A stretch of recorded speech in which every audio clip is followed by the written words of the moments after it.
Hello ನಮಸ್ಕಾರ. ನಾವಿವತ್ತು ಬೆಂಗಳೂರಿನ ಶಿವಾಜಿನಗರದಲ್ಲಿ ನಿಂತ್ಕೊಂಡಿದ್ದೀವಿ. ಇವತ್ತಿನ ಅಖಾಡದಲ್ಲಿ ನಮ್ಮ ಜೊತೆ ಮಾಜಿ ಶಾಸಕರು, ಮಾಜಿ ಸಚಿವರು ಆದಂಥ ಭಾರತೀಯ ಜನತಾ ಪಕ್ಷದ ಕಟ್ಟಾ ಸುಬ್ರಹ್ಮಣ್ಯ ನಾಯ್ಡು ಅವರಿದ್ದಾರೆ ಮತ್ತು ಕಾಂಗ್ರೆಸ್ಸಿನ ಮುಖಂಡ ಮತ್ತು ಶಿವಾಜಿನಗರದ ಪಾಲಿಗೆ ನಾನು ಎಟರ್ನಲ್ ಫೈಟರ್ ಅಂತಲೇ ಕರೀಲಿಕ್ಕೆ ಇಷ್ಟಪಡ್ತೀನಿ, ಹ್ಯಾರಿಸ್ ಅವರು, ಎ ಹ್ಯಾರಿಸ್ ಅವರಿದ್ದಾರೆ ಮತ್ತು ಜನತಾದಳದ ಮುಖಂಡ ಮಲ್ಲಿಕಾರ್ಜುನ್ ಅವರಿದ್ದಾರೆ ಹಾಗೂ ಆಹ್ವಾನಿತ ಪ್ರೇಕ್ಷಕರಿದ್ದಾರೆ. ಎಲ್ರಿಗೂ ನಾನು ಸ್ವಾಗತ ಕೊಡ್ತೀನಿ. Welcome to the show sir. Shivajinagar ಒಂದು ರೀತಿಯಲ್ಲಿ ಬೆಂಗಳೂರಿನ ಐಡೆಂಟಿಟಿ ಇದ್ದ ಹಾಗೆ. ಬೆಂಗಳೂರು ಬಗ್ಗೆ ಗೊತ್ತಿರೋರೆಲ್ರಿಗೂ ಶಿವಾಜಿನಗರ ಗೊತ್ತಿರುತ್ತೆ. ಮತ್ತು ಅನೇಕ ಕಾರಣಗಳಿಗೋಸ್ಕರ ರಾಜಕೀಯವಾಗಿ ಮತ್ತು ಸಾಮಾಜಿಕವಾಗಿ ಶಿವಾಜಿನಗರ ತುಂಬ ಪ್ರಮುಖವಾದ ಕ್ಷೇತ್ರ ಅಂತ ನನಗನ್ಸುತ್ತೆ. ಯಾಕಂತಂದರೆ ಇಲ್ಲಿ ಬದುಕಿನ ಎಲ್ಲ ಎಕ್ಸ್ಟ್ರೀಮ್ಗಳು ಇವೆ. ನನಗೆ ಅದಕ್ಕಿಂತ ತುಂಬ ಮುಖ್ಯ ಅಂತ ಅನಿಸೋದು ಇಲ್ಲಿನ ಸೋಷಿಯಲ್ ಸ್ಟ್ರಕ್ಚರ್. ಇಲ್ಲಿ ಹಿಂದೂಗಳು, ಮುಸ್ಲಿಮರು, ಕ್ರಿಶ್ಚಿಯನ್ರು, ದಲಿತರು, ಕನ್ನಡದವರು, ತಮಿಳ್ನವರು, ತೆಲುಗುನವರು, ಮರಾಠಿ ಭಾಷೆಯವರು ಎಲ್ಲರೂ ತುಂಬ ದೊಡ್ಡ ಸಂಖ್ಯೆಯಲ್ಲಿದ್ದಾರೆ. ಅನ್ಫಾರ್ಚುನೇಟ್ಲಿ ಬಹುಶಃ ಅದೇ ಕಾರಣಕ್ಕೆ ನಮ್ಮ ರಾಜಕಾರಣಿಗಳು ಮತ್ತು ಅಧಿಕಾರಿಗಳು ಹಾಗೂ ಬಹುತೇಕ ಸಂದರ್ಭಗಳಲ್ಲಿ ಮಾಧ್ಯಮಗಳು ಕೂಡ ಈ ಕ್ಷೇತ್ರವನ್ನು ಒಂದು ಕಮ್ಯುನಲಿ ಸೆನ್ಸಿಟಿವ್ ಕ್ಷೇತ್ರ ಅಂತ ಮಾರ್ಕ್ ಮಾಡಿ ಒಂದು ಕಪ್ಪು ಚುಕ್ಕೆ ಹಾಕಿ ಕೂತ್ಕೊಂಡ್ಬಿಟ್ಟಿದ್ದಾರೆ. ನನಗೆ ಬಹುಶಃ ನಿಮಗೆ ಹೇಳಿದರೆ ಆಶ್ಚರ್ಯ ಆಗಬಹುದು, ಈಗ 2 ವರ್ಷಗಳ ಹಿಂದಿನ ತನಕ ಕೋಮು ಗಲಭೆ ಅನ್ನೋದು ಶಿವಾಜಿನಗರಕ್ಕೆ ಗೊತ್ತಿರಲಿಲ್ಲ. ಅಲ್ಲೆಲ್ಲೋ ಅಯೋಧ್ಯೆ ಗಲಾಟೆನಲ್ಲಾಗಲಿ ಅಥವಾ ಸಲ್ಮಾನ್ ರಶ್ಡಿ ವಿಷಯದಲ್ಲಾಗಲಿ, ಗುಜರಾತ್ ವಿಷಯದಲ್ಲಾಗಲಿ ಯಾವತ್ತೂ ಶಿವಾಜಿನಗರದಲ್ಲಿ ಕೋಮು ಗಲಭೆ ಆಗಿದ್ದೇ ಇರಲಿಲ್ಲ. ಹಾಗಿದ್ದರೂ ಗುಜರಾತ್ನಲ್ಲೆಲ್ಲ ಒಂದು ಕಲ್ಲು ಬಿದ್ದರೆ ಶಿವಾಜಿನಗರದಲ್ಲಿ ಪೊಲೀಸ್ ಬಂದೋಬಸ್ತ್ ಆಗುತ್ತೆ. ದತ್ತಮಾಲಾ ನಡೆದರೆ ಇಲ್ಲಿ ಪೊಲೀಸ್ ವ್ಯಾನ್ಗಳು ಬೀದಿನಲ್ಲಿ ನಿಂತ್ಕೊಳ್ತವೆ. ಇದು ನನಗೆ ನಿಜವಾಗ್ಲೂ ಆಶ್ಚರ್ಯ ಆಯಿತು. ಶಿವಾಜಿನಗರ ನಿಜವಾಗ್ಲೂ ಅಷ್ಟೊಂದು ಕಮ್ಯುನಲಿ ಸೆನ್ಸಿಟಿವ್ ಕ್ಷೇತ್ರನ ಅನ್ನೋ ಪ್ರಶ್ನೆ ಇಟ್ಕೊಂಡು ನಾವು ಶಿವಾಜಿನಗರದ ಒಳಗಡೆ ಒಂದು ಸುತ್ತು ಹೋಗಿ ಬಂದ್ವಿ. ಆಶ್ಚರ್ಯ ಆಗುತ್ತೆ. ಶಿವಾಜಿನಗರದ ಒಳಗಡೆ ಒಂದು ಸುತ್ತು ಹೋಗಿ ಬಂದರೆ ಸಾಕು, ಕೋಮು ಸೌಹಾರ್ದದ ಬಗ್ಗೆ ಇಟ್ಸ್ ಅನ್ ಎಜುಕೇಷನ್ ಅಂತ ನಾನು ಹೇಳ್ತೀನಿ. ಇಲ್ಲಿ ಎಲ್ಲ ಧರ್ಮದವರು, ಎಲ್ಲ ಜಾತಿಯವರು, ಎಲ್ಲ ಭಾಷೆಯವರು ತಾವು ಬೇರೆ ಬೇರೆ ಧರ್ಮದವರೇ ಅಲ್ವೇನೋ ಅನ್ನೋಷ್ಟರ ಮಟ್ಟಿಗೆ ತುಂಬ ಚೆನ್ನಾಗಿ ತಮ್ಮ ಪಾಡಿಗೆ ತಾವು ಬದುಕ್ತಾ ಇದ್ದಾರೆ. ಹಾಗಿದ್ದರೂ 2 ವರ್ಷದ ಹಿಂದೆ ಒಂದು ನಡಿಬಾರದ ಕೋಮು ಗಲಭೆ ನಡೆದು ಹೋಯಿತು. ಅದರ ನಂತರ ಕೂಡ ಶಿವಾಜಿನಗರ ಬಹುಶಃ, ನನ್ನ ನಂಬಿಕೆ ಅದು, ಬಹುಶಃ ಇನ್ನೂ ತನ್ನ ಕೋಮು ಸೌಹಾರ್ದದ ಅಂತಃಶಕ್ತಿಯನ್ನು ಕಳ್ಕೊಂಡಿಲ್ಲ ಅಂತ ನಾನು ನಂಬಿದ್ದೇನೆ. ಅದನ್ನು ತಿಳ್ಕೊಳ್ಳಿಕ್ಕೋಸ್ಕರ ನಾವು ಶಿವಾಜಿನಗರದಲ್ಲಿ ಒಂದು ಸುತ್ತು ಹೋಗಿ ಬಂದಾಗ ನಮಗೆ ಕಂಡಂಥ ದೃಶ್ಯಗಳು, ಅಲ್ಲಿ ಕೇಳಿಬಂದಂಥ ಮಾತುಗಳನ್ನೆಲ್ಲ ಸೇರಿಸಿ ಒಂದು ಕಿರುಚಿತ್ರ ಮಾಡಿದ್ದೇವೆ. ಮೊದಲು ಅದನ್ನ ನೋಡೋಣ, ಆಮೇಲೆ ಚರ್ಚೆ ಮುಂದುವರಿಯುತ್ತೆ.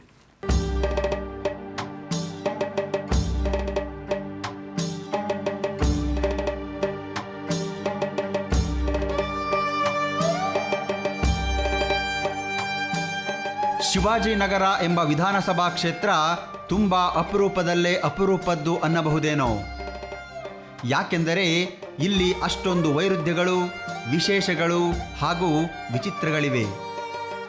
ಮೋರೋವರ್, ಶಿವಾಜಿನಗರ ಜಾತ್ಯತೀತ ಭಾರತ ಹೇಗಿರಬೇಕು ಅನ್ನುವುದಕ್ಕೆ ಒಂದು ಉದಾಹರಣೆಯ ಹಾಗಿದೆ. ಶಿವಾಜಿನಗರದ ಒಂದೇ ಗಲ್ಲಿಯಲ್ಲಿ ದೇವಸ್ಥಾನ, ಅದಕ್ಕೆ ಅಂಟಿಕೊಂಡಂತೆ ಚರ್ಚು, ಪಕ್ಕಕ್ಕೆ ಮಸೀದಿ, ಮುಂದೆಯೇ ಜೈನರೊಬ್ಬರ ಮನೆ, ಹೀಗೆ ಇಂಥ ವಿಶಿಷ್ಟತೆ ಶಿವಾಜಿನಗರ ಬಡಾವಣೆಯ ಒಡಲೊಳಗೆ ಎಲ್ಲೆಲ್ಲೂ ಇದೆ. ದೇಶದ ಅಲ್ಪಸಂಖ್ಯಾತರು ಇಲ್ಲಿ ಬಹುಸಂಖ್ಯಾತರಾಗಿದ್ದಾರೆ. ಹಾಗಾಗಿ ಏನೋ ಹೊರ ಜಗತ್ತಿಗೆ ಶಿವಾಜಿನಗರ ಅಂದ ತಕ್ಷಣ ಮುಸ್ಲಿಮರು, ಕೋಮುಗಲಭೆ, ರೌಡಿಗಳು, ಗೂಂಡಾಗಿರಿ, ಹಿಂಸೆ ಅನ್ನುವ ಭಾವನೆ ಬೆಳೆದು ಬಿಟ್ಟಿದೆ. ಬಟ್ ನಿಜವಾಗಿಯೂ ಶಿವಾಜಿನಗರ ಹಾಗಿಲ್ಲ. ನಾನು ಬಂದು 5 ತಿಂಗಳಾಯಿತು. ಅದಕ್ಕಿಂತ ಮುಂಚೆ ಶಿವಾಜಿನಗರ ಅಂದರೆ ಸ್ವಲ್ಪ ಸೆನ್ಸಿಟಿವ್ ಕಮ್ಯುನಲ್ ಅಂತ ಮನಸ್ಸಲ್ಲಿತ್ತು. ಆದರೆ ಬಂದಮೇಲೆ ಇಲ್ಲಿ ಆ ಥರ ಏನೂ ಇಲ್ಲ. ಆ್ಯಕ್ಚುಲಿ ಸೆನ್ಸಿಟಿವ್ ಕಮ್ಯುನಲ್ಲು, ಇದೆಲ್ಲ ಸೆನ್ಸಿಟಿವಿಟಿ ಕಮ್ಯುನಲ್ ಮಾಡೋದು ಆಚೆಯವರು. ಬೆಂಗಳೂರು ಇದರಲ್ಲಿ ಶಿವಾಜಿನಗರ ಅಂದರೆ ಆಚೆನವ್ರಿಗೆ ಭಯ ಇದೆ. ಇಲ್ಲಿ ಒಳಗಡೆ ಇರೋದನ್ನು ಕೇಳಿದ್ರೆ ಒಳ್ಳೆಯ ಒಂದು ಇದಿದೆ.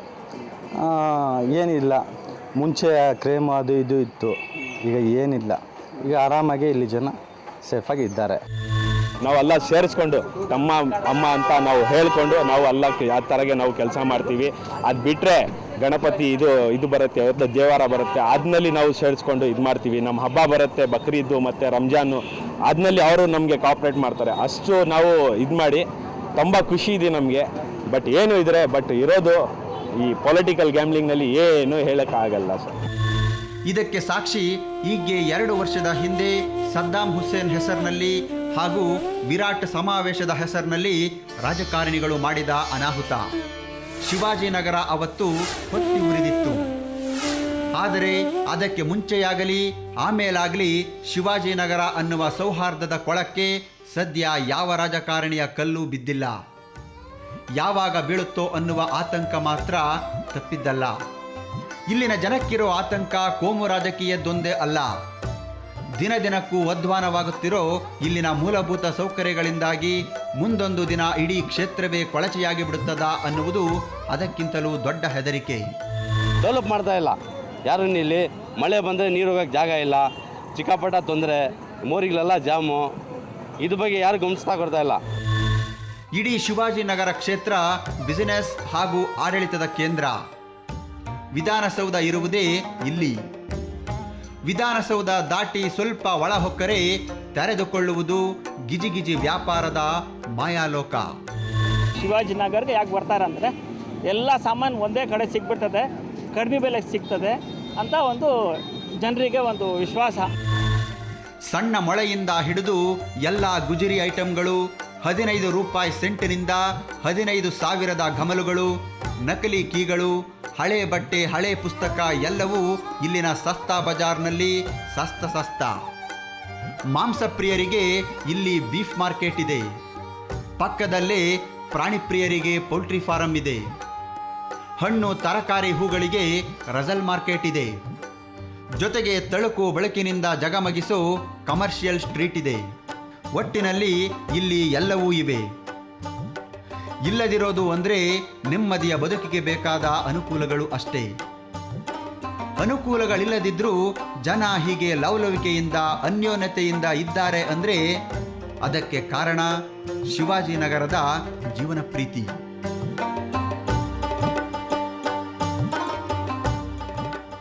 ಶಿವಾಜಿನಗರದ ಒಳಗಡೆ ಇರೋರಿಗೆ ಶಿವಾಜಿನಗರದ ಬಗ್ಗೆ ಹೆದರಿಕೆ ಇಲ್ಲ, ಪ್ರೀತಿ ಇದೆ. ಆದರೆ ಪೊಲಿಟಿಕಲ್ ಗೇಮಿಂಗ್ನಲ್ಲಿ ಏನೂ ಹೇಳೋಕ್ಕಾಗಲ್ಲ ಸರ್ ಅಂತಾರೆ ಜನ. ಅದರ ಬಗ್ಗೆ ನಾವು ಡಿಸ್ಕಸ್ ಮಾಡಲಿಕ್ಕಿದೆ. ನಮ್ಮ ಜೊತೆ ಭಾರತೀಯ ಜನತಾ ಪಕ್ಷದ ಕಟ್ಟಾ ಸುಬ್ರಹ್ಮಣ್ಯ ನಾಯ್ಡು ಅವರು, ಕಾಂಗ್ರೆಸ್ಸಿನ ಹ್ಯಾರಿಸ್ ಅವರು ಮತ್ತು ಜಾತ್ಯತೀತ ಜನತಾದಳದ ಮಲ್ಲಿಕಾರ್ಜುನ್ ಅವರಿದ್ದಾರೆ. ನಾಯ್ಡು ಅವರೇ, ನಾನು ನಿಮ್ಮ ಹತ್ರ ಬರ್ತೇನೆ. ಕಮ್ಯುನಲ್ ಇಶ್ಯೂನ ನಾವು ಬಹುಶಃ ತುಂಬ ಹೈಲೈಟ್ ಮಾಡಿದಲ್ಲಿ ಅದನ್ನು ಡಿಸ್ಕಸ್ ಮಾಡೋಣ. ಅಂದರೆ ಅದನ್ನು ಹೇಗೆ ಪರಿಹಾರ ಮಾಡಬೇಕು, ಅದಕ್ಕೆ ಒಂದು ಶಾಶ್ವತವಾದ ಪರಿಹಾರ ಹೇಗೆ ದೊರಕಿಸ್ಕೋಬೋದು ಅನ್ನೋದ್ರ ಬಗ್ಗೆ ನಾವು ಮಾತಾಡಲಿಕ್ಕಿದೆ. ಅದಕ್ಕೆ ಮುಂಚೆ ನಾನು ಶಿವಾಜಿನಗರದ ಮೂಲಭೂತ ಸಮಸ್ಯೆಗಳ ಬಗ್ಗೆ ಬರ್ತೇನೆ. ನಿಮ್ಮ ಪ್ರಕಾರ ಸರ್, ಶಿವಾಜಿನಗರದ ಅತಿ ದೊಡ್ಡ ಸಮಸ್ಯೆ ನೀವೇನಾದ್ರು ಐಡೆಂಟಿಫೈ ಮಾಡಿದರೆ ಅದು ಏನು? 1999ರ ಶಿವಾಜಿನಗರ 2008ರ ಶಿವಾಜಿನಗರಕ್ಕೆ ನೀವು ಹೋಲಿಕೆ ಮಾಡಿದರೆ ಪ್ರತಿಯೊಂದು ರಸ್ತೆಯಲ್ಲೂ ಕೂಡ ಗುಂಡಿಗಳು, ಫುಟ್ಪಾತ್ ಮೇಲೆ ಕಸದ ತೊಟ್ಟಿಗಳು, ಕಸದ ರಾಶಿಗಳು ಇದ್ದಿದ್ದು ನಾವು ಎಲ್ಲರೂ ಕೂಡ ನೋಡ್ತಾ ಇದ್ದೀವಿ. ಅದನ್ನು ಮಾತಾಡೋಣ ಸರ್. ಶಿವಾಜಿನಗರದ ಅತಿ ದೊಡ್ಡ ಸಮಸ್ಯೆ ನೀವು ಐಡೆಂಟಿಫೈ ಮಾಡಿದರೆ ಏನು? ಈಗ ಶಿವಾಜಿನಗರದಲ್ಲಿ ವಿಶೇಷವಾಗಿ ದೊಡ್ಡ ಮೋರಿದು ದೊಡ್ಡ ಸಮಸ್ಯೆ ಇದೆ. ಹಿಂದೆ ಭಾಳ ಇಷ್ಟು, ಈಗ ಸ್ವಲ್ಪ ಮಟ್ಟಕ್ಕೆ ನಿವಾರಣೆ ಆಗ್ತಾ ಇದೆ. ಅದಲ್ಲದೆ ಈ ಒಳಚರಂಡಿ ಏನಿದೆ, ಒಳಗಡೆ ಪೈಪ್ಗಳು ಹಾಕಿದ್ದಾರೆ ಈ ದೊಡ್ಡ ಮೋರಿಯಲ್ಲಿ, ಅವೆಲ್ಲವೂ ಕೂಡ ಒಡೆದೋಗಿದ್ದಾವೆ. ಆ ನೀರೆಲ್ಲ ಸ್ಯಾನಿಟರಿ ನೀರೆಲ್ಲ ಕೂಡ ಹೊರಗಡೆ ಹುಕ್ ಬರ್ತಾ ಇದೆ. ಅದಕ್ಕೆ ದೊಡ್ಡದು ಪೈಪ್ಗಳು ದೊಡ್ಡ ಗಾತ್ರದ್ದು ಆಳವಾಗಿ ಆಗಬೇಕು ಅಂತ ಹೇಳಿ ಚಲಗಟ್ಟ ವ್ಯಾಲಿ ಆ ಪ್ರಾಜೆಕ್ಟನ್ನು ನಾವು ಅಪ್ರೂವ್ ಮಾಡಿದ್ದಾಗಿತ್ತು. ಆದರೆ ಆ ಕೆಲಸವನ್ನು ತೆಗೆದುಕೊಳ್ಳೋಂಥ ಕಾಲದಲ್ಲಿ ಅಲ್ಲಿ ಒಬ್ಬರು ಅಂಗಡಿ ಮಾಲೀಕರು ಯಾರಿದ್ದಾರೆ ಆ ಮೋರಿ ಮೇಲೆ ಕಟ್ಟೋಕ್ಕೆ ಅವಕಾಶ ಮಾಡಿಕೊಟ್ಟಿದ್ರು. ಹಿಂದೆ ಸುಮಾರು ವರ್ಷಗಳ ಹಿಂದೆಯೇ ಆ ಮೋರಿಗಳ ಮೇಲೆ ಎಲ್ಲ ಕೂಡ ಅಂಗಡಿಗಳನ್ನು ಕಟ್ಟೋಕ್ಕೆ ಅವಕಾಶ ಮಾಡಿಕೊಟ್ಟಿದ್ರು. ಆದರೆ ಪರಿಣಾಮವಾಗಿ ಇವತ್ತು ಆ ಅಂಗಡಿಗಳನ್ನು ತೆಗೆದು ಬೇರೆ ಕಡೆ ಅವರಿಗೆ ಸ್ಥಳಾಂತರಿಸಿ ಇದನ್ನು ಮೋರಿ ಎಲ್ಲ ಕ್ಲೀನ್ ಮಾಡಿ, ಅಗಲ ಮಾಡಿ, ಆಳ ಮಾಡಿ, ಪೈಪ್ಗಳನ್ನು ದೊಡ್ಡದಾಗಿ ಹಾಕಿದರೆ ಈ ಹಿಂದ್ಗಡೆ ರಿವರ್ಸ್ ಹೊಳಿತದಲ್ಲ ಸ್ಯಾನಿಟರಿ ವಾಟರ್, ಇದು ಅಲ್ಲಿ ಯಾರೋ ಒಬ್ಬರಿಗೆ ಇಷ್ಟ ಇಲ್ಲ, ಅದು ಆಗೋದು ಅವ್ರಿಗೆ ಇಷ್ಟ ಇಲ್ಲ, ಅದಕ್ಕೋಸ್ಕರ ಸ್ಟೇ ತಂದಿದ್ದಾರೆ ವಿನಃ ಇದರಲ್ಲಿ ರಾಜಕೀಯ ಅತಿ ದೊಡ್ಡ ಸಮಸ್ಯೆ. ಅದಕ್ಕೆ ನೀವು ಪ್ರಯತ್ನ ಮಾಡಿದ್ದೀರಿ. ಹೌದೌದು. ನಾನೀಗ ಹ್ಯಾರಿಸ್ ಅವ್ರ ಹತ್ರ ಬರ್ತೀನಿ. ಹ್ಯಾರಿಸ್ ಅವರೇ, ಶಿವಾಜಿನಗರದಲ್ಲಿ ಏನು ಇಂಪ್ರೂವ್ ಆಗಬೇಕು ಸರ್? ಈ ಶಿವಾಜಿನಗರ ಅಂತ ಹೇಳುವಾಗ ಕೇವಲ ನೀವು ಬರೀ ಶಿವಾಜಿನಗರಕ್ಕೆ ಮಾತ್ರ ಆಗೋದಿಲ್ಲ. ಕುಮಾರ ಪಾರ್ಕು, ಸಂಪಂಗಿರಾಮ್ ನಗರ್, ವಸಂತ್ ನಗರ್ ಎಲ್ಲ ಕಡೆಯೂ ನಮಗಿರುವಂಥ ಸಮಸ್ಯೆ ಏನು ಅಂತ ಹೇಳಿದ್ರೆ ರಸ್ತೆ ಸರಿ ಇಲ್ಲ, ಫುಟ್ಪಾತ್ ಇಲ್ಲ, ಕುಡಿಯೋ ನೀರು ಸಮಸ್ಯೆ ಇದೆ, ಡ್ರೈನೇಜ್ ಸಿಸ್ಟಮ್. ಎಷ್ಟು ವರ್ಷಗಳಿಂದ ಇದೆ ಇದೆಲ್ಲ? ಈಗಾಗಲೇ ಇದು ಹೀಗೆ ಇದೆ. ಇದು ಯಾವಾಗ ಹೀಗೆ ಇದೆ ಇದೆ, ಅಂದ್ರೆ ಯಾವಾಗ ಇಲ್ಲ ಅಂತ. ಯಾವುದೇ ಪಕ್ಷದವರು ಶಾಸಕರಾದಾಗ ಕೂಡ ಈ ಸಮಸ್ಯೆ ಈಗಾಗಲೇ ಇದೆ. ನಮ್ಮ ಸ್ನೇಹಿತರು 2ನೇ ಟರ್ಮ್ ಶಾಸಕರಾಗಿದ್ದಾರೆ. So almost 8-9 years he's been MLA ದೇ. ಅದಕ್ಕೆ ಮೊದಲಿಂದನೂ ಅವರಲ್ಲೇ ಕೆಲಸ ಮಾಡ್ತಾ ಇದ್ದಾರೆ. ಬಟ್ ಆ ಕಾಲದಿಂದನೂ ಈ ಸಮಸ್ಯೆ ಅಂತೂ ಬಗೆಹರಿಸಕ್ಕಂತೂ ಆಗಿಲ್ಲ, ಹಾಗೆ ಉಳ್ಕೊಂಡಿದೆ. ಅದಕ್ಕೆ ಹಿಂದೇನೂ ಸಮಸ್ಯೆ ಇತ್ತು, ಆಮೇಲೆ ಸುಬ್ರಹ್ಮಣ್ಯ ನಾಯ್ಡು ಅವರು ಬಂದ ಮೇಲೂ ಆ ಸಮಸ್ಯೆಗಳು ಮುಂದುವರೆದು ಅಲ್ಲೇ ಇದೆ, ಯಾರೂ ಪರಿಹಾರ ಮಾಡಿಲ್ಲ ಅದು. ಓಕೆ, ನಾನು ಚರ್ಚೆ ಮುಂದುವರಿಸಲಿಕ್ಕೆ ಮುಂಚೆ ಇಲ್ಲಿ ಮಾಜಿ ಮೇಯರ್ ಅವರು ನಮ್ಮ ಜೊತೆನೇ ಕೂತ್ಕೊಂಡು ಮುಮ್ತಾಜ್ ಬೇಗಮ್ ಅವರು, ಕಾರ್ಪೊರೇಷನ್ನಿಂದ ಇದೆಲ್ಲ ಸಮಸ್ಯೆಗಳು ಇವತ್ತಿಂದಲ್ಲ, ವರ್ಷಗಟ್ಟಲೆಯಿಂದ ಇದೆ. ಏನು ಪ್ರಯತ್ನ ಆಗಿದೆ ಕಾರ್ಪೊರೇಷನ್ ಕಡೆಯಿಂದ? ಇದು ಬರೀ ಶಾಸಕರ ಕೆಲಸ ಅಂತ ನಾನು ಅಂದ್ಕೊಂಡಿಲ್ಲ. ಈ ಶಿವಾಜಿನಗರ್ ಇತಿಹಾಸದಲ್ಲಿ ಕಂಟ್ರೋನ್ಮೆಂಟ್ ಏರಿಯಾ, ಬಹಳ ಡೀಸೆಂಟ್ ಆರ್ಮಿ ಏರಿಯಾ, ಬ್ರಿಟಿಷರ್ಸ್ ಇರೋ ಕಡೆ ಅಂತ ಹೇಳಿಬಿಟ್ಟು ಒಂದು ಇತ್ತು. ಆವಾಗ ಬ್ರಿಟಿಷರ್ಸ್ ಇದ್ದಾಗ ಏನೇನು ಸ್ಯಾನಿಟ್ರಿ ಲೈನ್ ಆಗಿದ್ರು, ಏನೇನು ಪ್ರೋಗ್ರಾಮ್ ಮಾಡಿದ್ರು, ಅದೇ ಥರ ಮೇಂಟೈನ್ ಮಾಡ್ಕೊಂಡು ಬರ್ತಾಯಿದ್ರು. ಶಿವಾಜಿನಗರ್ ಲೋ ಲೈನ್ ಏರಿಯಾ ಇರೋದ್ರಿಂದ ಸರೌಂಡಿಂಗ್ಸ್ದು ನೀರು ಏನಿದೆ ಆ ನೀರು ಪೂರ್ತಿ ಈ ಸಾಸರ್ನಲ್ಲಿ ಬರುತ್ತೆ. ಬಂದುಬಿಟ್ಟು ಈ ಸ್ಯಾನಿಟ್ರಿ ಲೈನ್ ಏನು ಬ್ರಿಟಿಷ್ ಪೀರಿಯಡ್ನಲ್ಲಿ ಹಾಕಿರೋದಿದೆ ಅದೆಲ್ಲ ಚೋಕಪ್ ಆಗಿದೆ. ಚೋಕಪ್ ಹಾಕಿಬಿಟ್ಟು ಫ್ಲೋ ಇರಲ್ಲ, ಅಲ್ಸೂರು ಕಡೆ ನೀರು ಹೋಗಬೇಕು. ಇಲ್ಲಿ ಚೋಕಪ್ ಆಗಿರೋದ್ರಿಂದ ರಿಪ್ಲೇಸ್ ಮಾಡಲಿಕ್ಕೆ ಸಾಕಷ್ಟು ಪ್ರೋಗ್ರಾಮ್ ಹಾಕಿದ್ದೀವಿ, ರಿಪ್ಲೇಸ್ ಮಾಡಲಿಕ್ಕೆ ಪ್ರಯತ್ನ ಪಟ್ಟಿದ್ದೀವಿ. ಅಲ್ಲಿ ಆ್ಯಕ್ಚುಲಿ ಆಗಲ್ಲ ಅಂತ ಕೈ ಬಿಟ್ಟಿದೆ. ಅಲ್ಲಿ ಕೈ ಬಿಟ್ಟಿಲ್ಲ, ಇನ್ನೂ ನಮ್ಮ ಪ್ರಯತ್ನ ಕಂಟಿನ್ಯೂ ಇದೆ. ಪ್ರಾಬ್ಲಮ್ ಏನಂತ ಹೇಳಿದರೆ ಅಲ್ಲಿ ಕೆಲವು ಶಾಪ್ಸ್ ಏನು ಮಾನ್ಯ ಕಟ್ಟಸುಬ್ರಹ್ಮಣ್ಯ ನಾಯ್ಡು ಅವರು ಹೇಳಿದ್ದಾರೆ, ಸ್ಟಾಮ್ ವಾಟರ್ ಡ್ರೈನ್ ಮೇಲೆ ಶಾಪ್ಸ್ ಕಟ್ಕೊಂಡಿದ್ದಾರೆ ಅಂತ. ಆಗಿನ ಕಾಲದಲ್ಲಿ ಕೆಲವು ಶಾಪ್ಸ್ ಟೆಂಪರರಿ ಮಾಡಿಕೊಟ್ಟಿದ್ರು, ಅವ್ರಿಗೆ 11 months ಟ್ರೇಡ್ ಲೈಸೆನ್ಸ್ ಅಂತ ಕೊಟ್ಟಿದ್ದಾರೆ ಕಾರ್ಪೊರೇಷನಿಂದ. ಟ್ರೇಡ್ ಲೈಸೆನ್ಸ್ ಕೊಟ್ಬಿಟ್ಟು ಅವರೆಲ್ಲ ಅಲ್ಲಿ ಕೂತ್ಕೊಂಡು ಅಂಗಡಿ ಬಿಸ್ನೆಸ್ ಮಾಡ್ತಾ ಇದ್ದಾರೆ. ಅದೀಗ ಪರ್ಮನೆಂಟ್ ಇಲ್ಲ. ಅದಕ್ಕೆ ನಾವು ಹೇಳಿ ಸಾಕಷ್ಟು ಸಲ ಅವ್ರಿಗೆಲ್ಲ ಕನ್ವಿನ್ಸ್ ಮಾಡಿದ್ದೀವಿ, ನಿಮಗೆ ಆಲ್ಟರ್ನೇಟ್ ಕೊಡ್ತೀವಿ, ಶಿಫ್ಟ್ ಮಾಡ್ತೀವಿ, ಟೈಮ್ ಬೀಯಿಂಗು ನೀವು ಖಾಲಿ ಮಾಡಿಕೊಡಿ. ಅಲ್ಲಿ ಏನು ಲೈನ್ ಚೋಕಪ್ ಆಗಿದೆ, ಸಿಲ್ಟಪ್ ಆಗಿದೆ, ಆ ಲೈನ್ ನಾವು ರೀಪ್ಲೇಸ್ ಮಾಡಿಬಿಟ್ಟು ನಿಮಗೆ ಫರ್ದರ್ ಅಲ್ಲಿ ಅಕಾಮಿಡೇಷನ್ ಕೊಡ್ತೀವಿ ಅಂತ ಹೇಳಿದ್ದೀವಿ. ಅದು ಶುರು ಮಾಡ್ತೀವಿ. ಕೆಲವ್ರದ್ದು ನಮ್ಮದು ಟಮ್ ಮುಗಿದೋಗುತ್ತೆ, ಇನ್ನೊಬ್ಬರು ಬರ್ತಾರೆ, ಹಾಗೆ ಹೆಲ್ಟಪ್ ಮಾಡ್ತಾರೆ, ಕೆಲವರು ಅವ್ರಿಗೆ ಸಹಾಯ ಮಾಡ್ತಾರೆ, ಕೆಲಸ ಇಂಪ್ಲಿಮೆಂಟ್ ಮಾಡೋಕ್ಕೆ ಬಿಡಲ್ಲ. ಅಲ್ಲಿ ಮ್ಯಾಕ್ಸಿಮಮ್ ಇರೋದು ಕೆಲವರು ಬಿಸ್ನೆಸ್ ಮಾಡೋರು ಆಚೆಯಿಂದ, ಈ ಕಾನ್ಸ್ಟಿಟ್ಯೂನ್ಸಿನಲ್ಲಿನೂ ವಾಸ ಇಲ್ಲ, ಆಚೆಯಿಂದ ಬರ್ತಾರೆ, ಬಿಸ್ನೆಸ್ ಮಾಡಿ ಹೋಗ್ತಾರೆ.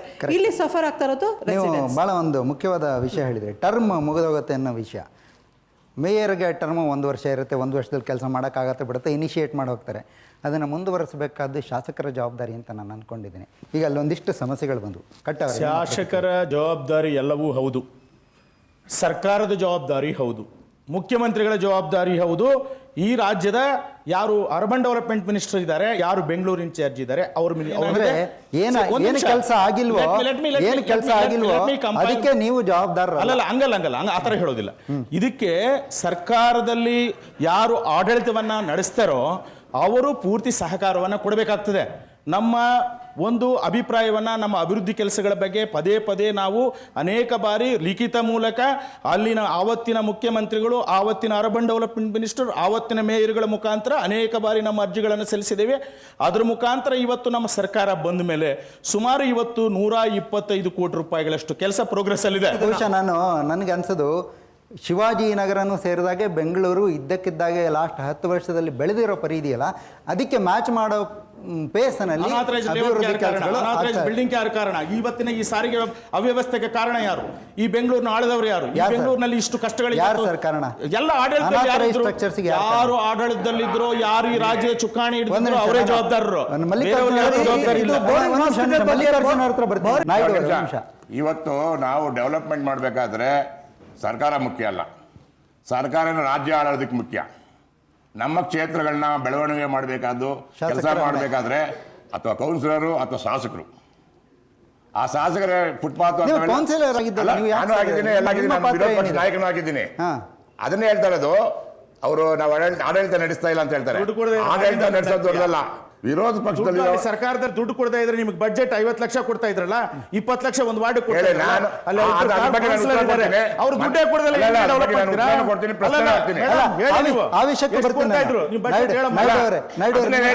ಅಲ್ಲಲ್ಲ 25 ಲಕ್ಷ 30 ಲಕ್ಷ 50 ಮೇಯರ್ ಆಗಿ ಲಕ್ಷ ರೂಪಾಯಿ ಬಜೆಟ್ ಒಂದು ವಾರ್ಡ್ಗೆ ಬಜೆಟ್ ಕೊಡ್ಬೇಕಾಗಿತ್ತು ಬೆಂಗಳೂರು ಡೆವಲಪ್. ಆದ್ರೆ ಅಲ್ಲಿನ ಒಂದು ಪ್ರಯತ್ನ ಮಾಡಿ 20 ಲಕ್ಷ ಕೆಲಸ ಮಾಡ್ಬೋದು ಸರ್. ನಂಗೆ ಇಲ್ಲಿ ಒಂದು ವಿಷಯ ಕ್ಲಿಯರ್ ಆಗ್ತಾ ಇರೋದು ಅಂತಂದ್ರೆ ಮಾಡಿ ಕೊಡೋದಲ್ರಿ. ಒಂದ್ ನಿಮಿಷ ಮಲ್ಲಿಕಾರ್ಜುನ ಅವರೇ, ಒಂದ್ ನಿಮಿಷ ಮಲ್ಲಿಕಾರ್ಜುನ ನನಗೆ ಇಲ್ಲಿ ಬಹಳ ಸ್ಪಷ್ಟ ಆಗ್ತಾ ಇರೋದೇನು ಅಂತಂದ್ರೆ ಅಭಿವೃದ್ಧಿ ವಿಷಯಕ್ಕೆ ಬಂದಾಗ ಬಹುಶಃ ಇದು ನನ್ನ ತಪ್ಪಲ್ಲ ಅಂತ ಹೇಳೋದು ಎಲ್ಲಾ ಪಕ್ಷದವರು ಮಾಡ್ತಾರೆ. ಅದು ಇಲ್ಲೂ ಆಗ್ತಾ ಇದೆ. ನನಗೆ ಮುಂದೆ ಮತ್ತೆ ಪ್ರಾಬ್ಲಮ್ ಏನೇನಿದೆ ಅರ್ಬನ್ ಡೆವಲಪ್ಮೆಂಟ್ ಹೇಳಬೇಕು, ಅವ್ರಿಗೆ ಹೇಳಬೇಕು, ಇವ್ರಿಗೆ ಹೇಳಬೇಕು ಎಲ್ಲೆಲ್ಲ ಹೇಳ್ತಾ ಇದ್ದಾರೆ ಸಾಹೇಬ್ರು. ಏನು ಮೋರಿ ಪ್ರಾಬ್ಲಮ್ ಇದೆ, ಅಲ್ಲಿ ಲಾರ್ಜ್ ಮಾಡಬೇಕು, ಅದು ಇದು ಮಾಡಬೇಕು, ಇವರು ಬಿಡಲ್ಲ ಅವರು ಬಿಡಲ್ಲ ಅಂತ. ಪ್ರಾಬ್ಲಮ್ ಪಬ್ಲಿಕ್ ಹತ್ರ MLA ಹತ್ರ ಹೋಗ್ಬೇಡಿ ಹೇಳ್ತೀನಿ, ಈ ಥರ ಪ್ರಾಬ್ಲಮ್ ಇದೆ ಸರ್, ಆ ಥರ ಪ್ರಾಬ್ಲಮ್ ಇದೆ ಸರ್, ಯಾರು ಮಾಡಬೇಕು ನಮಗೆ? ನಾನು ಹೇಳಿದ್ದು ಈ ರಾಜ್ಯದ ಬಗ್ಗೆ, ಬೆಂಗಳೂರಿನ ಬಗ್ಗೆ, ಶಿವಾಜಿನಗರ ಬಗ್ಗೆ ಏನೇ ಕೆಲಸಗಳಾಗಬೇಕಾದ್ರೂ ಅದಕ್ಕೆ ಬೇಕಾಗಿರುವಂತ ಸವಲತ್ತು ಹಣವನ್ನ ಸರ್ಕಾರಗಳು ಕೊಡಬೇಕು.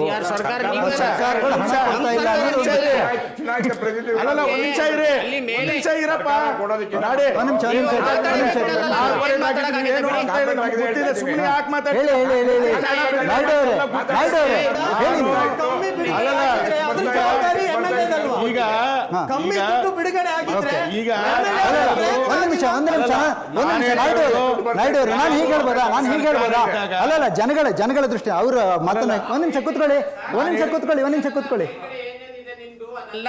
ನಾನು ಹೇಳೋದು ಜನ ತಮ್ಮ ಕಷ್ಟ ಸುಖನ ಹೇಳ್ಕೊಳ್ಳೋದು ಶಾಸಕರ ಹತ್ರ ಹೇಳ್ಕೊಳ್ತಾರೆ. ನಂಗೆ ಮುಖ್ಯಮಂತ್ರಿ ಹತ್ರ ಹೋಗಕ್ಕಾಗಲ್ಲ. ಅಲ್ಲಲ್ಲ, ಡೆವಲಪ್ಮೆಂಟ್ ಬಗ್ಗೆನೂ ಕೇಳಿ. ಈಗ ನೀವು ಒಂದು ಭಾಗದಲ್ಲಿ ಕೇಳ್ತಾ ಇದ್ರಿ, ಆದರೆ ಎಲ್ಲೆಲ್ಲಿ ಏನೇನು ಕೆಲಸಗಳಾಗಿದೆ, ಯಾವ ಜಾಗದಲ್ಲಿ ನಾವು ಡ್ರೈನೇಜ್ ಕೆಲಸವನ್ನ ಸರಿ ಮಾಡಿದೀವಿ, ಎಲ್ಲಿ ಹೊಸ ಪೈಪ್ಗಳನ್ನು ಹಾಕಿದ್ವಿ, ಎಷ್ಟು ರಸ್ತೆಗಳಲ್ಲಿ ಇವತ್ತು ಅಭಿವೃದ್ಧಿ ಆಗಿದೆ. ಒಂದ್ ನಿಮಿಷ ನಾಯ್ಡು ಅವರೇ, ನೀವು ಮಾಡಿರೋ ಕೆಲಸದ ಬಗ್ಗೆ ಸಂತೋಷ ಇದೆ, ಮಾಡಿರೋ ಕೆಲಸದ ಬಗ್ಗೆ ಸಂತೋಷ ಇದೆ. ನಾನು ಹೇಳೋದು ಒಂದು ವಿಷಯ ಒಪ್ಕೊಳ್ತೀರಾ ಸರ್? ಒಂದು ವಿಷಯ ಒಪ್ಕೊಳ್ತೀರಾ? ಸಾಮಾನ್ಯ ಜನ ನನ್ನಂಥವ್ರು ನನಗೇನೋ ಸಮಸ್ಯೆ ಇದೆ ಅಂದಾಗ ನಾನು ಹೋಗೋದು ನನ್ನ ಏರಿಯಾದ ಕಾರ್ಪೊರೇಟರ್ ಹತ್ರನೋ ಅಥವಾ ನನ್ನ ಏರಿಯಾದ ಶಾಸಕರ ಹತ್ರನೋ ಶಾಸಕರಿಂದ ನಾನು ನಿರೀಕ್ಷೆ ಮಾಡ್ತೀನಿ ನನ್ನ ಕೆಲಸ ಇವ್ರು ಮಾಡ್ಕೊಡ್ತಾರೆ. ಏನು ತಪ್ಪಿಲ್ಲ, ಅದೇ ಹೇಳ್ತಿರೋದು ನಾನು. ಜನಗಳ ಸಂಕಷ್ಟನ ನೀವು ಅರ್ಥ ಮಾಡ್ಕೊಳ್ಳಿ. ಇಲ್ಲಿ ತನಕ ಅವ್ರ ತಪ್ಪು ಅಂತ ಯಾವ ಹೇಳ್ತೀರಾ sir? 9 years, more than 9 years ಉಳ್ ಮಾಡಿದೀವಿ. ಏನ್ ಸಾರ್ ಮಾಡಿದ್ರು ಶಿವಾಜಿನಗರ್ಗೆ ನೀವು? ನೀವು ಏನ್ ಸಮಸ್ಯೆ ತಗೊಂಡಿದ್ದೀರಾ? ಒಂದ್ ನಿಮಿಷ, ನೀವು ಏನಾದ್ರು ಸಮಸ್ಯೆ ತಗೊಂಡಿದ್ದೀರಾ? ಏನ್ ಮಾಡಿ? ನಾನು ಹೇಳಕ್ ತಯಾರಿದ್ದೀನಿ. ವಾಯ್ಸ್ ನಿಮ್ಮ ಯಾರು ಮಾಡಿದ್ರು ತಯಾರಿದ್ದೀವಲ್ಲ. ಒಂದ್ ನಿಮಿಷ, ready to answer to your question. ಒಂದ್ ನಿಮಿಷ ತಯಾರಿದ್ದೀನಿ, ಹೇಳಿ. I am ready to answer. 9 ವರ್ಷ ಏನೇನಾಗಿದೆ ಅಂತ ಎಲ್ಲವೂ ಹೇಳ್ತೀನಿ. ಮಾಡಿದೀವಿ ಎಲ್ಲ ಗೊತ್ತಿದೆ ನನಗೆ. ಓಕೆ, ಕೂತ್ಕೊಳ್ಳಿ. ಮಾತಾಡಿ. ಅಲ್ಲ, ನಾನು ಎಲ್ರಿಗೂ ನಾನು ಎಲ್ರಲ್ಲೂ ಒಂದು ವಿನಂತಿ ಮಾಡ್ಕೊಳ್ತೇನೆ. ದಯವಿಟ್ಟು ಎಲ್ರೂ ಒಬ್ರು ಮಾತನ್ನ ಒಬ್ರು ಕೇಳೋಷ್ಟು ಸಹನೆ ದಯವಿಟ್ಟು ತೋರಿಸ್ಬೇಕು ನೀವು. ಆಗ ಮಾತ್ರ ಚರ್ಚೆ ನಡೀಲಿಕ್ಕೆ ಸಾಧ್ಯ. ಅವ್ರು ಕೇಳಿದ ಪ್ರಶ್ನೆಗೆ ಇವ್ರು ಉತ್ತರ ಹೇಳ್ತಾರೆ, ಅವ್ರ ಉತ್ತರ ಹೇಳ್ತಾರೆ, ನೀವು ಹೇಳಿ. ಮಾತಾಡೋಣ. ನೀವು ಕೇಳಿದಕ್ಕೆ ಸಹನೆ ಇಲ್ಲದೆ ಹೋದ್ರೆ ದಯವಿಟ್ಟು ಸಹನೆ ತೋರಿಸ್ಬೇಕು. ಮಾತಾಡ್ತಾರೆ, ನಿಮ್ಮ ಹತ್ರನೂ ಮೈಕ್ ಬರುತ್ತೆ, ಮಾತಾಡಿರಂತೆ.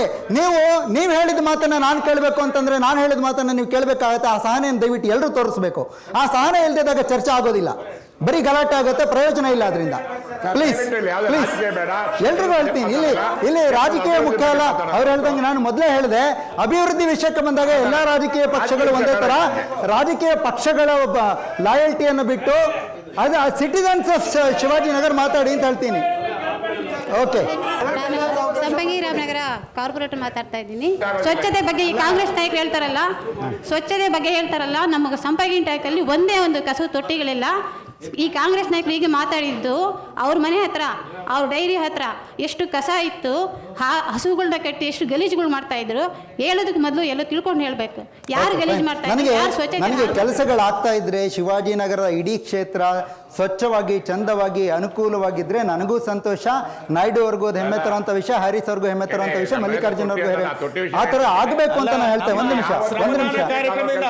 ಶ್ರಮದಾನ ಕಾರ್ಯಕ್ರಮದಿಂದ ಟ್ರಾಕ್ಟರ್ಗಳನ್ನು ತೆಗೆದುಕೊಂಡೋಗಿ ಆ ಒಂದು ಬೆಟ್ಟ ಇತ್ತು, ಮಣ್ಣಿನ ಬೆಟ್ಟ ಇತ್ತು. ಶ್ರಮದಾನ ಕಾರ್ಯಕ್ರಮದಲ್ಲಿ ಅಲ್ಲಿಯ ಪ್ರಜೆಗಳನ್ನೆಲ್ಲ ಕೂಡ ಅದರಲ್ಲಿ ಜೋಡಿಸಿಕೊಂಡು ನಾವು ನಮ್ಮ ಸ್ವಂತ ಟ್ರಾಕ್ಟರ್ ಕಳೆದ 15 ವರ್ಷದಿಂದ ಇಟ್ಕೊಂಡು ಏರಿಯಾದಲ್ಲಿ ಕೆಲಸ ಮಾಡ್ತಾ ಇದೀವಿ.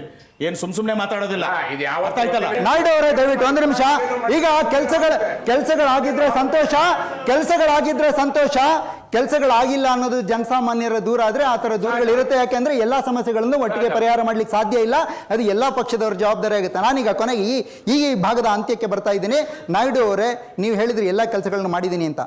ಶಿವಾಜಿನಗರದ ಒಂದು ನಿಮಿಷ ಶಿವಾಜಿನಗರದ ಇವತ್ತಿನ ಸ್ಥಿತಿ ಬಗ್ಗೆ ನಿಮಗೆ ಹೆಮ್ಮೆ ಇದೆಯಾ? ಶಿವಾಜಿನಗರ ಕ್ಷೇತ್ರದ ಬಗ್ಗೆ. ಶಿವಾಜಿನಗರ ಹ್ಯಾರಿಸ್ ಅವರೇ, ನೀವು ಅದು ಯಾವ ತರ ಪ್ರೌಡ್ ಅಂತ ಅವ್ರು ಹೇಳ್ತಾರೆ ಅನ್ನೋದು ಅವ್ರಿಗೆ ಗೊತ್ತಿರಬೇಕು. ಮಲ್ಲಿಕಾರ್ಜುನ್, ನೀವು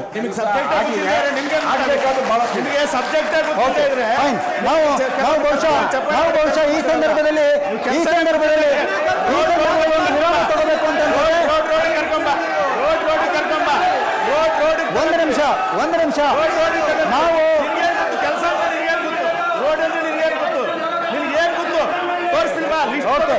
ಓಕೆ, ನಾವು ಈ ಸಂದರ್ಭದಲ್ಲಿ ಒಂದು ವಿರಾಮ ತಗೋಬೇಕು ಅಂತ ಅನ್ಸುತ್ತೆ. ಇಲ್ಲಿನ ಅಭಿವೃದ್ಧಿ ಬಗ್ಗೆ ಚರ್ಚೆ ಮಾಡ್ತಾ ನಿಜವಾಗ್ಲೂ ಚರ್ಚೆ ತುಂಬ ಬಿಸಿ ಆಯಿತು. ಯಾಕೆಂತಂದರೆ ತಮಗೆ ಬೇಕಾದ ಸೌಕರ್ಯಗಳ ಬಗ್ಗೆ, ಮೂಲಭೂತ ಸೌಕರ್ಯಗಳ ಬಗ್ಗೆ, ಅನುಕೂಲಗಳ ಬಗ್ಗೆ ತಾವು ಅರಸಿ ಕಳಿಸಿದಂಥ ಜನಪ್ರತಿನಿಧಿಗಳ ಬಗ್ಗೆ ಜನಕ್ಕೆ ನಿಜವಾಗ್ಲೂ ತುಂಬ ಒಂದು ಪ್ಯಾಷನ್ ಇರುತ್ತೆ. ಆ ಪ್ಯಾಷನ್ನಿನ ಹಿನ್ನೆಲೆಯಲ್ಲಿ ಸ್ವಲ್ಪ ಆಕ್ರೋಶ, ಆವೇಶಗಳು ಬರ್ತವೆ. ಅದನ್ನು ಮೀರಿ ತುಂಬ ಆರೋಗ್ಯಕರವಾದ ಚರ್ಚೆ ಮಾಡಬೇಕು ಅನ್ನೋದು ನಮ್ಮ ಉದ್ದೇಶ ಇಷ್ಟೇ. ಶಿವಾಜಿನಗರದಲ್ಲಿರುವಂತಹ ಸಮಸ್ಯೆಗಳ ಬಗ್ಗೆ ಚರ್ಚೆ ಮಾಡ್ತಾ ನಾವು ಅದನ್ನು ಹೇಗೆ ಪರಿಹಾರ ಮಾಡಬಹುದು, ಈಗ 4 ಹೆಜ್ಜೆ ನಾವು ಹೋಗಿದ್ರೆ 5ನೇ ಹೆಜ್ಜೆ ಇಡೋದು ಹೇಗೆ ಅನ್ನೋದನ್ನು ನಾವು ಗುರುತಿಸಬೇಕು ಅನ್ನೋದಷ್ಟೇ. ಇದುವರೆಗೂ ಯಾರೂ ಹೆಜ್ಜೆನೇ ಇಟ್ಟಿಲ್ಲ, 1 ಹೆಜ್ಜೆ ಇಟ್ಟಿಲ್ಲ, 4 ಹೆಜ್ಜೆ ಹಿಂದಿಟ್ಟಿದ್ದಾರೆ ಅಂತ ನಾವು ಯಾರೂ ಅಂದ್ಕೊಂಡಿಲ್ಲ. ಹಾಗೆ ಎಲ್ಲರೂ 4 ಹೆಜ್ಜೆ ಹಿಂದಿಟ್ಟಿರೋದಾಗಿದ್ದರೆ ಇವತ್ತು ಶಿವಾಜಿನಗರ ಬೆಂಗಳೂರಿನ ಒಂದು ಕಮರ್ಷಿಯಲ್ ಹಬ್ ಆಗಿ ಬೆಳೀಲಿಕ್ಕೆ ಸಾಧ್ಯನೇ ಇರಲಿಲ್ಲ. ಇಷ್ಟೊಂದು ಡೈನಮಿಕ್ ಆದ ಕಾನ್ಸ್ಟಿಟ್ಯೂನ್ಸಿ ಆಗಿರಲಿಕ್ಕೂ ಸಾಧ್ಯ ಇರ್ತಿರ್ಲಿಲ್ಲ. ಅಲ್ಲಿ ಕೆಲಸಗಳಾಗಿದೆ, ಆದರೆ ಆಗಬೇಕಾದ ವೇಗದಲ್ಲಿ ಆಗಿಲ್ಲ ಅನ್ನೋದು ನಮ್ಮ ಕನ್ಸರ್ನು. ಬಹುಶಃ ಅದು ಜನರ ಕನ್ಸರ್ನ್ ಕೂಡ. ಇಲ್ಲಿ ನಾವು ಅಭಿವೃದ್ಧಿ ವಿಷಯಗಳ ಬಗ್ಗೆ ಮಾತಾಡ್ತಾ ಪೊಲಿಟಿಕಲ್ ಲಾಯಲ್ಟಿಗಳಲ್ಲಿ ಬಂದಾಗ ಬಹುಶಃ ಚರ್ಚೆ ಅಪೂರ್ಣ ಆಗುತ್ತೆ. ಅದು ತುಂಬ ಆಬ್ಜೆಕ್ಟಿವ್ ಆಗಿ ನಡೀಲಿಕ್ಕೆ ಸಾಧ್ಯ ಇಲ್ಲ. ಅಂಥದ್ದೊಂದು ವಾತಾವರಣ ಇಲ್ಲಿತ್ತು. ಆದರೆ ಮೊದಲು ಕಿರುಚಿತ್ರದಲ್ಲಿ ತೋರಿಸಿದ ಹಾಗೆ ಶಿವಾಜಿನಗರದ ಜನ ನಿಜವಾಗಲೂ ತುಂಬ ಹೊಂದಿಕೊಂಡು ಬಾಳುವಂಥ ಜನ. ಅವರಿಗೆ ಆ ಕ್ಷಣದ ಆವೇಶವನ್ನು ಮರೆತ ನಂತರ they have understood what is important. ಈಗ ಮತ್ತೆ ನಾವು ಕಾರ್ಯಕ್ರಮವನ್ನು ಮುಂದುವರಿಸ್ತಾ ಇದ್ದೀವಿ. ನಾಯ್ಡು ಅವರೇ, ನಾನು ನಿಮ್ಮಿಂದನೇ ಶುರು ಮಾಡ್ಕೊಳ್ತೀನಿ. ಅಭಿವೃದ್ಧಿ ವಿಷಯ ನಾನು ಹೇಳಿದೆ. ಮೂಲಭೂತ ಸೌಕರ್ಯಗಳನ್ನು ಪರಿಹಾರ ಮಾಡೋದು ತುಂಬ ಅಗತ್ಯ, ಅದು ಜನಕ್ಕೆ ಬೇಕು. ಹಾಗಾಗಿ ಜನರಿಗೆ ಒಂಥರ ಪ್ಯಾಷನೇಟ್ ಅಭಿಪ್ರಾಯಗಳು ಬರ್ತವೆ. ಅದು ಕಾಲಾಂತರದಲ್ಲಿ ನಡಿಬೇಕು. ಅದು ಶಾಸಕರೊಬ್ಬರ ಕೆಲಸ ಅಲ್ಲ, ಕಾರ್ಪೊರೇಟರೊಬ್ಬರ ಕೆಲಸ ಅಲ್ಲ. ನೀವು ಹೇಳಿದಾಗೆ ಸರ್ಕಾರ, ಶಾಸಕರು, ಕಾರ್ಪೊರೇಟರ್ಗಳು ಎಲ್ಲ ಒಟ್ಟು ಸೇರಿ ಮಾಡಿದಾಗ ಒಂದು ಕ್ಷೇತ್ರ, ಒಂದು ರಾಜ್ಯ ಅಭಿವೃದ್ಧಿ ಆಗುತ್ತೆ. ಫೈನ್, ಅದನ್ನ ನಾನು ಒಪ್ಕೊಳ್ತೀನಿ. ಈಗ ನಾನು ನಿಮ್ಮನ್ನು ಬರೀ ಮಾಜಿ ಶಾಸಕರು ಅಂತ ನಾನು ಮಾತಾಡ್ತಿಲ್ಲ ಅಂತ ಹೇಳಿದೆ. ಮಾಜಿ ಸಚಿವರು, ಕೈಗಾರಿಕಾ ಸಚಿವರಾಗಿದ್ದರು. ಯಾರೇ ಆದರೂ ಸರ್, ಯಾವುದೇ ಕ್ಷೇತ್ರದಲ್ಲಿ, ಶಿವಾಜಿನಗರ ಅಂತಲ್ಲ, ನೀವು ಎಲ್ಲೇ ಹೋದರೂ ಅಲ್ಲಿನ ಜನ ಕೇಳೋದು ಮೂಲಭೂತವಾಗಿ ಉದ್ಯೋಗ ಸೃಷ್ಟಿಗೆ. ಶಿವಾಜಿನಗರ ಕ್ಷೇತ್ರದಲ್ಲಿ ನೀವು ಇಂಡಸ್ಟ್ರೀಸ್ ಮಿನಿಸ್ಟರ್ ಆಗಿದ್ದವರು, ಏನಾರು ಮಾಡಿದ್ದೀರಾ ಸರ್? ನಾನು ಹೇಳ್ತಾ ಇದ್ದಿದ್ದು 10 ವರ್ಷದ ಹಿಂದಿನ ಚಿತ್ರಣವನ್ನು ಮತ್ತು ಇವತ್ತಿನ ಚಿತ್ರವನ್ನು ನೋಡಿದಾಗ ಶಿವಾಜಿನಗರದ ಅಭಿವೃದ್ಧಿ ಆಗಿದೆ. ಶಿವಾಜಿನಗರದಲ್ಲಿ ಉದ್ಯೋಗ ಅವಕಾಶಗಳು ಜಾಸ್ತಿ ಆಗಿದೆಯಾ ಸರ್? ಉದ್ಯೋಗ ಅವಕಾಶ, ಅಭಿವೃದ್ಧಿ ಅಷ್ಟೇ ಮುಖ್ಯ. ಉದ್ಯೋಗ ಅವಕಾಶ ನಾನು ಬದುಕಕ್ಕೆ ನಂಗೆ ಉದ್ಯೋಗ. ಇಲ್ಲಿ ಏನಾಗಿದೆ, ಉದ್ಯೋಗ ಅವಕಾಶ ಅಂತಂದರೆ ಇವತ್ತು ಸಂಪಂಗಿರಾಮನಗರ, ಶಿವಾಜಿನಗರ, ಟಾಸ್ಕರ್ ಟೌನ್ ಈ ಭಾಗದಲ್ಲಿ ಅತ್ಯಂತ ಕಡು ಬಡವರು ಮತ್ತು ದಿನನಿತ್ಯದ ಜೀವನೋಪಾಧಿಗಾಗಿ ಶ್ರಮಿಸ್ತಾ ಇರುವಂಥ ಶ್ರಮಜೀವಿಗಳು. ಇಲ್ಲಿ ಒಂದು 10x10 ರೂಮಲ್ಲಿ 50 ವರ್ಷದಿಂದ 60 ವರ್ಷದಿಂದ ಅದೇ ಭಾಗದಲ್ಲಿ ವಾಸ ಮಾಡ್ತಾಯಿದ್ದಾರೆ. ಸರ್ಕಾರದ ವತಿಯಿಂದ ಇಲ್ಲಿಯ ತನಕ ಒಂದು 20-30 ಸೈಟ್ ಉಚಿತವಾಗಿ ಯಾರಿಗೂ ಹಂಚಿಲ್ಲ. ಅದ್ರ ಬಗ್ಗೆ ಅನೇಕ ಬಾರಿ ಹೋರಾಟ ಮಾಡಿದ್ವಿ. ಜಮೀನನ್ನು ತೆಗೆದುಕೊಂಡು ಹೋದ್ವಿ, DC ಹತ್ರ ಕೊಟ್ವಿ, ಅದನ್ನು ಲೀಗಲಾಗಿ ಮಾಡಿಕೊಡೋಕ್ಕಾಗಲ್ಲ ಅಂತಂದರು. ಅಲ್ಲಿ ಒಂದು ಅಲ್ಪಸಂಖ್ಯಾತರು ಹೆಚ್ಚು ಏನಿದ್ದಾರೆ ಅವರಿಗೆ ಶಿಕ್ಷಣ ಕೊಡಬೇಕಾಗಿದೆ. 60 ವರ್ಷಗಳ ಕಾಲ ಆಗಿದೆ. ಇವತ್ತಿನ ತನಕ ಅವರಿಗೆ ಶಿಕ್ಷಣ ಸಿಕ್ಕಿರೋದು 18% ಮಾತ್ರ. ಇಲ್ಲಿ ಯಾರು ನಮ್ಮ ಅಲ್ಪಸಂಖ್ಯಾತ ಬಂಧುಗಳಿದ್ದಾರೆ ಅವ್ರಿಗೆ 18 ಜನ ಮಾತ್ರ ಅವರಿಗೆ ಅವರಿಗೆ ನಿಷ್ಠೆ ಒಂದು ಕಡೆ ಇದೆ. ನಮ್ಮ ಬಗ್ಗೆ ಅವರಿಗೆ ಭಾರತೀಯ ಜನತಾ ಪಕ್ಷದ ಬಗ್ಗೆ ನಿಲುವಿದ್ರೆ ಅದ್ರ ಬಗ್ಗೆ ನಾನೇನು ಬೇಸರ ಪಟ್ಕೊಳ್ಳಲ್ಲ. ಬಟ್ ಅವರಿಗೆ ಶಿಕ್ಷಣ ಸಿಗಲಿಲ್ಲ. ಓಕೆ, ಏನು ಕೆಲಸಗಳು ಉದ್ಯೋಗ ಅವಕಾಶಗಳ ಬಗ್ಗೆ ಮಾತಾಡ್ತಿದ್ದೆ. ಹ್ಯಾರಿಸ್ ಅವರೇ, ಶಿವಾಜಿನಗರದಲ್ಲಿ ಬಹುತೇಕ ಜನ ಸೆಲ್ಫ್ ಎಂಪ್ಲಾಯ್ಡ್, ಅವರು ಏನೋ ಒಂದು ಪುಟ್ಟ ಅಂಗಡಿ ಇಟ್ಕೊಂಡಿರ್ತಾರೆ, ಗುಡ್ ಅಂಗಡಿ ಇಟ್ಕೊಂಡಿರ್ತಾರೆ, ಕೆಲಸ ಮಾಡ್ತಾರೆ, ಫರ್ನಿಚರ್ ಮಾಡ್ತಾರೆ, ಈ ಥರದ ಇದಿದೆ. ಆದರೆ ಇವರು ಹೇಳಿದರು ಶಿಕ್ಷಣ ದೊರೆತಿಲ್ಲ ಮೈನಾರಿಟಿ ಅವರಿಗೆ, ಶಿಕ್ಷಣ ಕಮ್ಮಿ ಇದೆ ಅಂಥೇಳಿ. ಆ ಶಿಕ್ಷಣವನ್ನು ಕೊಡಿಸಬೇಕಾದಂಥ ಹೊಣೆ ಮತ್ತು ಇಲ್ಲಿ ಉದ್ಯೋಗ ಸೃಷ್ಟಿಸಬೇಕಾದಂಥ ಹೊಣೆ ತಮ್ಮ ಮೇಲೂ ಇದೆ ಅಂತ ಅಂದ್ಕೊಳ್ತೀನಿ ನಾನು. ತಾವು ಜನರ ಮುಂದೆ ಮತ ಕೇಳಿಕೊಂಡು ಹೋದವರು, ಏನು ಮಾಡಿದ್ರಿ ಮತ್ತು ಏನಾಗಬೇಕು? ಅಲ್ಲಿ ನಮ್ಮ ಕ್ಷೇತ್ರದಲ್ಲಿ ಇರುವಂಥ ಜನರಲ್ಲಿ ದಿನನಿತ್ಯ ನಮ್ಮ ಹತ್ರ ಜನ ಕೆಲಸ ಕೇಳಿ ಬರ್ತಾನೆ ಇರ್ತಾರೆ. ನಮ್ಮ ಕೈಯಲ್ಲಿ ಆಗುವಂಥ ಸಹಾಯ ನಾವು ಮಾಡ್ತೀವಿ. ಎಲ್ಲ ಪ್ರೈವೇಟ್ ಕಂಪನೀಸಲ್ಲಿ ಫ್ರೆಂಡ್ಸು ನಮಗೆ ಪರಿಚಯ ಇರೋ ಅಲ್ಲ, ಅದು ಒಟ್ಟಾರೆಯಾಗಿ ಅಂದರೆ ಅದೊಂದು ವೈಯಕ್ತಿಕ ಮಟ್ಟದಲ್ಲಿ ಇವರು ವೈಯಕ್ತಿಕವಾಗಿ ಮಾಡ್ತೀನಿ ಅಂದರೆ ವೈಯಕ್ತಿಕ ಮಟ್ಟದಲ್ಲಿ ಮಾಡೋದು ಬೇರೆ. ನಾನು ಹೇಳ್ತಾ ಇರೋದು ಮಲ್ಲಿಕಾರ್ಜುನ ಅವರು, ನಿಮ್ಮ ಹತ್ರ ಬರ್ತೀನಿ ನಾನು. ಉದ್ಯೋಗ ಅವಕಾಶ ಸೃಷ್ಟಿಯಾಗಬೇಕು ಅಂದರೆ ಇವ್ರು ಹೇಳಿದಾಗೆ ಇರೋ ವ್ಯವಸ್ಥೆನಲ್ಲಿ ಎಷ್ಟು ಕೊಡ್ಬೋದು ಅಷ್ಟು ಸರಿ. ಇಲ್ಲೊಂದು ಇಂಡಸ್ಟ್ರಿ ಮಾಡಲಿಕ್ಕೆ, ಇಲ್ಲಿ ಮತ್ತೊಂದಿಷ್ಟು ಉದ್ಯೋಗಗಳು ಸೃಷ್ಟಿಯಾಗಲಿಕ್ಕೆ, ಶಿವಾಜಿನಗರದ ನಾಗರಿಕರು ಧೈರ್ಯವಾಗಿ ಕೆಲಸ ಕೇಳ್ಕೊಂಡು ಹೋಗಲಿಕ್ಕೆ ಬೇಕಾದಂಥ ವ್ಯವಸ್ಥೆ ಮಾಡಬೇಕು ಅಂದರೆ ಏನು ಮಾಡಬೇಕು? ಅದಕ್ಕೆ ಅವಕಾಶ ಇದೆ ಶಿವಾಜಿ ನಮ್ಮಲ್ಲಿ. ಯಾರು ಮಾಡಬೇಕು? ಸ್ಥಳದ ಅವಕಾಶ ಇಲ್ಲ. ಸ್ಥಳದ ಅವಕಾಶ ಇಲ್ಲ ಇಂಡಸ್ಟ್ರಿಯಲ್ ಮಾಡೋದಕ್ಕೆ. ಏನೊಂದು ಸಣ್ಣ ಕೈಗಾರಿಕೆ ಅಂತ ಪವರ್ ಲೂಮ್ಸ್ ಇತ್ತು, ಅದು ಈಗಾಗಲೇ 75% ಲಿಫ್ಟ್ ಆಗಿಬಿಟ್ಟಿದೆ. ಇಲ್ಲಿ ಸ್ಥಳಾವಕಾಶ ಇಲ್ಲದೇ ಇರೋದ್ರಿಂದ ನಾವು ಬೆಂಗಳೂರಿನ ಹೊರವಲಯದಲ್ಲಿ ಯಾವುದಾನ ಒಂದು ಕೈಗಾರಿಕಾ ಕೆಲಸಗಳು ಪ್ರಾರಂಭ ಮಾಡಿ ಇಲ್ಲಿಂದ ಜನ ಅದಕ್ಕೆ ನಮ್ಮಲ್ಲಿ ನಾವು ಸೇರಿಸೋದಕ್ಕೆ ಪ್ರಯತ್ನ ಮಾಡಬೇಕು. ಎಜುಕೇಷನ್ಗೆ ಹೇಳಿದ್ರು, ಎಜುಕೇಷನ್ಗೆ ಅವರು ಸಹಾಯ ಮಾಡ್ತಾರೆ, ಇವರು ಸಹಾಯ ಮಾಡ್ತಾರೆ, ನಾನು ಸಹಾಯ ಮಾಡ್ತೀನಿ. ನಮ್ಮ ಏರಿಯಾದಲ್ಲಿರುವಂಥ ಅನೇಕ ಹಿರಿಯರು, ಜನಸೇವಕರು ಅಂಥವರೆಲ್ಲ ಮಾಡ್ತಾನೆ ಇರ್ತಾರೆ, ಅದು ನಡೆಯುತ್ತೆ. ಪ್ರೈಮರಿ ಎಜುಕೇಷನ್ಗೆ ಏನು ಮಾಡಬೇಕು ಸರ್ ಶಿವಾಜಿನಗರದಲ್ಲಿ? ಪ್ರೈಮರಿ ಎಜುಕೇಷನ್ ನಮ್ಮಲ್ಲಿ ಒಂದು ಗೌರ್ಮೆಂಟ್ ಸ್ಕೂಲ್ ಇದೆ, ಒಂದು ಗೌರ್ಮೆಂಟ್ ಸ್ಕೂಲ್ ಇದೆ, ಇನ್ನು 2 ಪ್ರೈವೇಟ್ ಸ್ಕೂಲ್ಗಳಿದೆ. ಆ 2 ಪ್ರೈವೇಟ್ ಸ್ಕೂಲಲ್ಲಿ ಒಂದು ಗೌರ್ಮೆಂಟ್ ಸ್ಕೂಲಲ್ಲಿ ಬರ್ತಾ ಬರ್ತಾ ಕ್ಷೀಣವಾಗ್ತಾ ಇದೆ. ಅದು ಏನೋ ಒಂದು ಎಲ್ಲ ಸರ್ಕಾರಿ ಶಾಲೆಗಳ ಹಾಗೆ ಅಲ್ಲೂ ಕೂಡ ಕ್ಷೀಣ ಆಗ್ತಾ ಇದೆ. ಯಾಕೆಂದ್ರೆ ಅಲ್ಲಿ ಇದನ್ನ ಇಂಪ್ರೂವ್ ಮಾಡಲಿಕ್ಕೆ ಜನಪ್ರತಿನಿಧಿಗಳಾದವ್ರು ನೀವೇನಾದ್ರು ಮಾಡಬೇಕಲ್ವ? ನೀವು ಅಂದ್ರೆ ನಾನು ಒಬ್ಬರೇ ಹೇಳ್ತಿಲ್ಲ, ಇಲ್ಲಿ 3 ಜನ ಎಲ್ಲ ಮಾಡಿದ್ದೀವಿ. ನಾನು ಕೇಳಿ ಎಲ್ಲಿ ನಮಗೆ ಕೆಲಸ ಆಗಿಲ್ಲ ಅಂತ ಹೇಳಲ್ಲ, ಆಗಿದೆ. ಆಗಬೇಕಾದ್ರು ಇನ್ನೂ ಭಾಳಷ್ಟಿದೆ. ಅದರಿಂದ ನಾವು ಜನಗಳನ್ನ ನಾವು ಟೀಚರ್ಸ್ ಎಲ್ಲ ಒಂದಿನ ಆಂದೋಲನ ಮಾಡಿದ್ರು, ಶಾಲೆಗೆ ಸೇರಿಸಿ ಅಂತ, ಬಿಸಿ ಊಟ ಏನೇ ಅಂತ ಮಾಡಿದ್ರು. 4 ಥರ ಮಾಡ್ತಾನೆ ಇದ್ದಾರೆ. ಇಂಪ್ರೂವ್ ಆಗಿಲ್ಲ. ನಮ್ಮಲ್ಲಿ ಒಂದು ಬಡತನದ ಜನ ಇರೋದು ಜಾಸ್ತಿ. ಅವ್ರಿಗೇನಾಗುತ್ತೆ ಅಂದರೆ ಅವ್ರು ಓದೋದು ಬಿಟ್ಬಿಟ್ಟು ಅವ್ರಿಗೆ ಓದೋ 10 ರೂಪಾಯಿ ಕೂಲಿ ಸಿಗುತ್ತೆ, ಆ ಕಡೆ ಗಮನ ಹರಿಸ್ಬಿಡ್ತಾರೆ. ಅದನ್ನು ನಾವು ಪ್ರಯತ್ನ ಮಾಡಿದ್ವಿ, ಇನ್ನೊಬ್ಬರು ಪ್ರಯತ್ನ ಮಾಡಿದ್ರೆ ಮಾಡ್ತಾನೆ ಇದ್ದಾರೆ. ನಮ್ಮಲ್ಲಿ ಭಾಳ ಇದರಿಂದ ಇಂಡಸ್ಟ್ರಿಯಲ್ ಇವಾಗ ಹೋಗಿರಿಂದ ನಮಗೆ ಚಿಕ್ಕಪೇಟೆ ಹತ್ರದಿಂದ ಎಲ್ಲ ಗೋಡನ್ ಆಗ್ತಾ ಇದೆ. ಓಕೆ, ನಾನು ಹ್ಯಾರಿಸ್ ಅವ್ರ ಹತ್ರ ಬರ್ತೀನಿ. ಮೈನಾರಿಟಿ ನಾಯ್ಡು ಅವರು ಹೇಳಿದರು, ಅಂದರೆ ಮೈನಾರಿಟಿ ಕಮ್ಯುನಿಟಿನಲ್ಲಿ ಶಿಕ್ಷಣ ಕಮ್ಮಿ ಆಗ್ತಿದೆ ಅಂಥೇಳಿ. ಅದು ಯಾಕೆ ಮತ್ತು ಅದನ್ನು ಇಂಪ್ರೂವ್ ಮಾಡಲಿಕ್ಕೆ ಏನಾದ್ರು ಮಾಡ್ಬೋದಿತ್ತಲ್ವ ನೀವು? ಈಗ ಏನಾಗಿದೆ, ಮುಂಚೆಯಿಂದಾನು ಶಿಕ್ಷಣದ ಬಗ್ಗೆ ಸ್ವಲ್ಪ ಇಂಟ್ರೆಸ್ಟ್ ಕಮ್ಮಿ ಆಗೇ ಬಂದಿದೆ ಮೈನಾರಿಟೀಸ್ ಕಮ್ಯುನಿಟಿಯಲ್ಲಿ. ಅದನ್ನ ಜಾಗೃತಿ ಮಾಡಬೇಕು. ಈಗ ಜಾಗೃತಿ ಆಗ್ತಾ ಇದೆ. ಈಗ ಜನ ಮುಂದೆ ಬರ್ತಾ ಇದ್ದಾರೆ. ಬಟ್ ಈಗ ನೋಡಿ ಏನಾಗಿದೆ, ಗೌರ್ಮೆಂಟ್ ಸ್ಕೂಲ್, ಆ ಗೌರ್ಮೆಂಟ್ ಸ್ಕೂಲ್ ಸ್ಟ್ಯಾಂಡರ್ಡ್ ಯಾವ ಲೆವೆಲ್ ಇದೆ ನಿಮಗೆ ನಮಗೆ ಎಲ್ಲರಿಗೂ ಗೊತ್ತಿದೆ. ಕಾನ್ವೆಂಟ್ ಸ್ಕೂಲ್ಗೆ ಹೋಗಬೇಕಾದ್ರೆ ಫಸ್ಟ್ ಸ್ಟ್ಯಾಂಡರ್ಡ್ ಒಂದು ಮಗುನ ಸೇರಿಸ್ಬೇಕಾದ್ರೆ 3,500 ಇಂದ 4,000 ರೂಪಾಯಿ ಬರೀ ಸ್ಕೂಲ್ ಅಡ್ಮಿಷನ್ ಫೀ ಕಟ್ಟಬೇಕಾಗ್ತದೆ. ಬಡವನಿಗೆ ಖಂಡಿತವಾಗಿ ಅದು ಸಾಧ್ಯವಾಗೋದಿಲ್ಲ. ಸೊ ನಾವೇನು ಮಾಡಿದ್ದೀವಿ, ಕೆಲವು ಕಾನ್ವೆಂಟ್ಗಳಲ್ಲಿ ಹೋಗಿ ಅದನ್ನ ಬಿಟ್ಟು, ಯಾಕೆಂದರೆ ಲೋಕಲ್ ಏರಿಯಾಲಿರೋವಂಥ ಮಕ್ಕಳನ್ನ ನೀವು ಡೊನೇಷನ್ ತಗೋಬೇಕು. ಪ್ರಯತ್ನ ಆಗಿದೆ. ಬುಕ್ಕು, ಅವ್ರಿಗೆ ಯೂನಿಫಾರ್ಮು, ಅವ್ರದ್ದು ಫೀಸ್ ಮಾತ್ರ ಏನಿರುತ್ತೆ ಅದನ್ನ ಕೊಡುವಂಥ ಪ್ರಯತ್ನ ನಾವು ಮಾಡಿದ್ವಿ. ಮತ್ತೆ ಮೈನಾರಿಟಿ ಕಮ್ಯುನಿಟಿಗಳಲ್ಲಿ ಮನೆಗೆ ಹೋಗಿ ಅವರಿಗೆ ಎಜುಕೇಶನ್ ಬಗ್ಗೆ ಅದೀಗ ಆಗ್ತಾ ಇದೆ. ಅದೀಗ ನಮ್ಮಿಂದ ಆಗ್ತಾ ಇದೆ.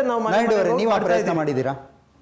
ಆ ಪ್ರಯತ್ನದ ಫಲವೇ ಇವತ್ತು ಅಷ್ಟು ಜನ ಮಕ್ಕಳನ್ನು ಕರೆಸಿ ಒಂದೊಂದು ಕಡೆ ಮೊನ್ನೆ ಕೂಡ 1,500 ಜನ ಮೈನಾರಿಟಿ ಹೆಣ್ಮಕ್ಳನ್ನು ಕರೆಸಿ ಅವರ ಮಕ್ಕಳ ವಿದ್ಯಾಭ್ಯಾಸದ ಬಗ್ಗೆ ನಾವು ಚರ್ಚೆ ಮಾಡಿ ಅವ್ರಿಗೇನು ಬೇಕು ನಮ್ಮ ಕೈಲಾಗಿದ್ದ ಸಹಾಯ, ನಾವು ಒಬ್ಬಲ್ಲ ಅವ್ರನ್ನ ನಾವು ವಿಧಾನಸೌಧದ ಮೇಲೆ ಕೂರಿಸ್ತೀವಿ ಅಂತ ನಾವು ಹೇಳೋಕ್ಕೆ ಸಾಧ್ಯ ಆಗಲ್ಲ. ನಮ್ಮ ಕೈಲಾಗಿದ್ದ ಸಹಾಯವನ್ನು ನಾವು ಮಾಡುವಂಥ ಪ್ರಯತ್ನವನ್ನು ಇತ್ತೀಚೆಗಷ್ಟೇ ಮಾಡಿದ್ವಿ. ಓಕೆ, ನಾನು ಪಕ್ಷಭೇದ ಮರೆತು ಇಂಥ ವಿಷಯಗಳಲ್ಲಿ ಎಲ್ಲರೂ ಕೆಲಸ ಮಾಡಿದಾಗ ಕೆಲಸ ಆಗುತ್ತೆ. ಆದರೆ ಒಂದು ನಿಮಿಷ ಮೈನಾರಿಟೀಸ್ ಬಗ್ಗೆ ನಾನು ಇವತ್ತು 10 ವರ್ಷಗಳಲ್ಲಿ ಒಂದೇ ಒಂದು ದಿವಸ ಕೋಮು ಗಲಭೆ ಬಗ್ಗೆ ನೀವು ಹೇಳಿದ್ರಿ 2 ವರ್ಷಗಳ ಹಿಂದೆ ಅಂತ. ನನ್ನಿಂದ ಅದು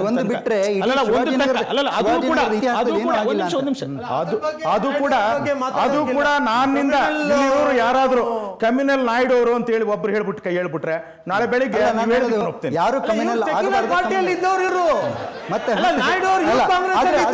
ಆಮೇಲೆ ಶಿವಾಜಿನಗರದಲ್ಲಿ ನಾಯ್ಡು ಅವರೇ, ಈಗ ನಾವು ತುಂಬ ಜವಾಬ್ದಾರಿಯಿಂದ ಮತ್ತು ತುಂಬ ಕಾಳಜಿಯಿಂದ ಮಾತಾಡಬೇಕು ಅಂತ ಅನಿಸುತ್ತೆ. ಶಿವಾಜಿನಗರನ ಮೊದಲೇ ಹೇಳಿದೆ, ಇಟ್ಸ್ ಅನ್ ಎಜುಕೇಷನ್ ಅಂತ. ನಾವು ಶಿವಾಜಿನಗರದ ಒಳಗಡೆ ಹೋದರೆ ಕೋಮು ಸೌಹಾರ್ದಕ್ಕೆ ಒಂದು ಎಜುಕೇಷನ್ ಥರ, ಅದು ಎಲ್ಲ ಜನ ಎಷ್ಟು ಅದ್ಭುತವಾಗಿ ಬದುಕ್ತಿದ್ದಾರೆ ಅಂಥೇಳಿ. ಬಟ್ ಕೆಲವು ಜನಕ್ಕೆ ಹೆದರಿಕೆ ಇದೆ, ಅಂದರೆ ರಾಜಕೀಯದಿಂದಾಗಿ ಇದೆಲ್ಲ ಒಂದು ಸ್ವಲ್ಪ ಆತಂಕಗಳು ಸೃಷ್ಟಿಯಾಗುತ್ತೆ ಅಂಥೇಳಿ. ಆ ಥರ ಆಗಬಾರ್ದು ಅನ್ನೋದು ನಮ್ಮ ಉದ್ದೇಶ ಕೂಡ. ಆಗಬಾರ್ದು ಅನ್ನೋದಕ್ಕೆ ಒಂದು ಪರ್ಮನೆಂಟ್ ಸೊಲ್ಯೂಷನ್, ಮತ್ತೆ ಈ ಥರ ಆಗಬಾರ್ದು. ಶಿವಾಜಿನಗರವನ್ನು ನಾವು ಕಮ್ಯುನಲಿ ಸೆನ್ಸಿಟಿವ್ ಏರಿಯಾ ಅಂತ ಮಾರ್ಕ್ ಮಾಡಿದ್ದೀವಲ್ಲ, ಆ ಮಾರ್ಕನ್ನು ತೆಗೆದುಹಾಕಬೇಕು. ಅಂದರೆ ಏನು ಮಾಡಬೇಕು ಸರ್? ಅದು ಕಾಲ್ಪನಿಕ. ಯಾವುದು ಶಿವಾಜಿನಗರ ಕೋಮು ಗಲಭೆ ಆಗ್ತದೆ ಅನ್ನೋದು ಹಣೆಪಟ್ಟೆ ದುರದೃಷ್ಟಕರ. ಯಾವತ್ತು ಶಿವಾಜಿನಗರದಿಂದ ಕೋಮು ಗಲಭೆ ಪ್ರಾರಂಭ ಆಗಲಿಲ್ಲ. ಬಿನ್ನಿಪೇಟೆಯಿಂದ ಪ್ರಾರಂಭ ಆಯಿತು, ಭಾರತೀನಗರದಿಂದ ಪ್ರಾರಂಭ ಆಯಿತು. ಅಲ್ಲ, ಯಾರು ಆ ಥರ ಕಪ್ಪು ಪಟ್ಟಿ ಕಪ್ಪು ಚುಕ್ಕೆ ಬರೋ ಹಾಗೆ ಮಾಡಿರೋದು? ಮಾಧ್ಯಮಗಳ, ರಾಜಕಾರಣಿಗಳ. ಯಾಕೆಂತ ನಾನು ಹೇಳಿದೆ, ಪೊಲೀಸ್ ಬಂದೋಬಸ್ತು. ಅಲ್ಲಿ ಎಲ್ಲೋ ಏನೋ ಗಲಾಟೆ ಆದರೆ ಇಲ್ಲಿ ಪೊಲೀಸ್ ಬಂದೋಬಸ್ತ್ ಆಗಿಬಿಡುತ್ತೆ. ಪೊಲೀಸ್ ಅನ್ನೋರ ಕಾರಣನ, ಆಡಳಿತ ಮಾಡೋರ ಕಾರಣನ ಈ ಥರದ್ದು ಒಂದು ಆರ್ಟಿಫಿಷಿಯಲ್ ಆತಂಕ ಅಲ್ಲಿ ಉಂಟಾಗ್ತಾ ಇದೆಯಾ? 100%. ತಮ್ಮ ಮಾತಿಗೆ ನಾನು 100% ಸಹಮತ ಇದೆ. ಇದು artificial creation, it is not the originality. ಯಾರು ಮಾಡೋದು? ಪೊಲಿಟಿಷಿಯನ್ಸ್. ಅದನ್ನು ನಿಲ್ಲಿಸಬೇಕು. The administration and the government both jointly responsible for this cause. See, somebody says politicians are responsible, but your MLA is not responsible for that cause. He never created a small incident in your constituency. In my constituency, so far, myself, I never created a small incident or ಒಂದೇ ಒಂದು. ವೀಕ್ಷಕರೆಲ್ಲ ಕನ್ನಡದವರು ಇರ್ತಾರೆ. ಅರ್ಥ ಆಯ್ತಲ್ಲ? ಒಂದು ದಿವಸವೂ ಕೂಡ ಬರುತ್ತಪ್ಪ, ನನಗೂ ಕನ್ನಡ ಬರುತ್ತೆ. ಕನ್ನಡ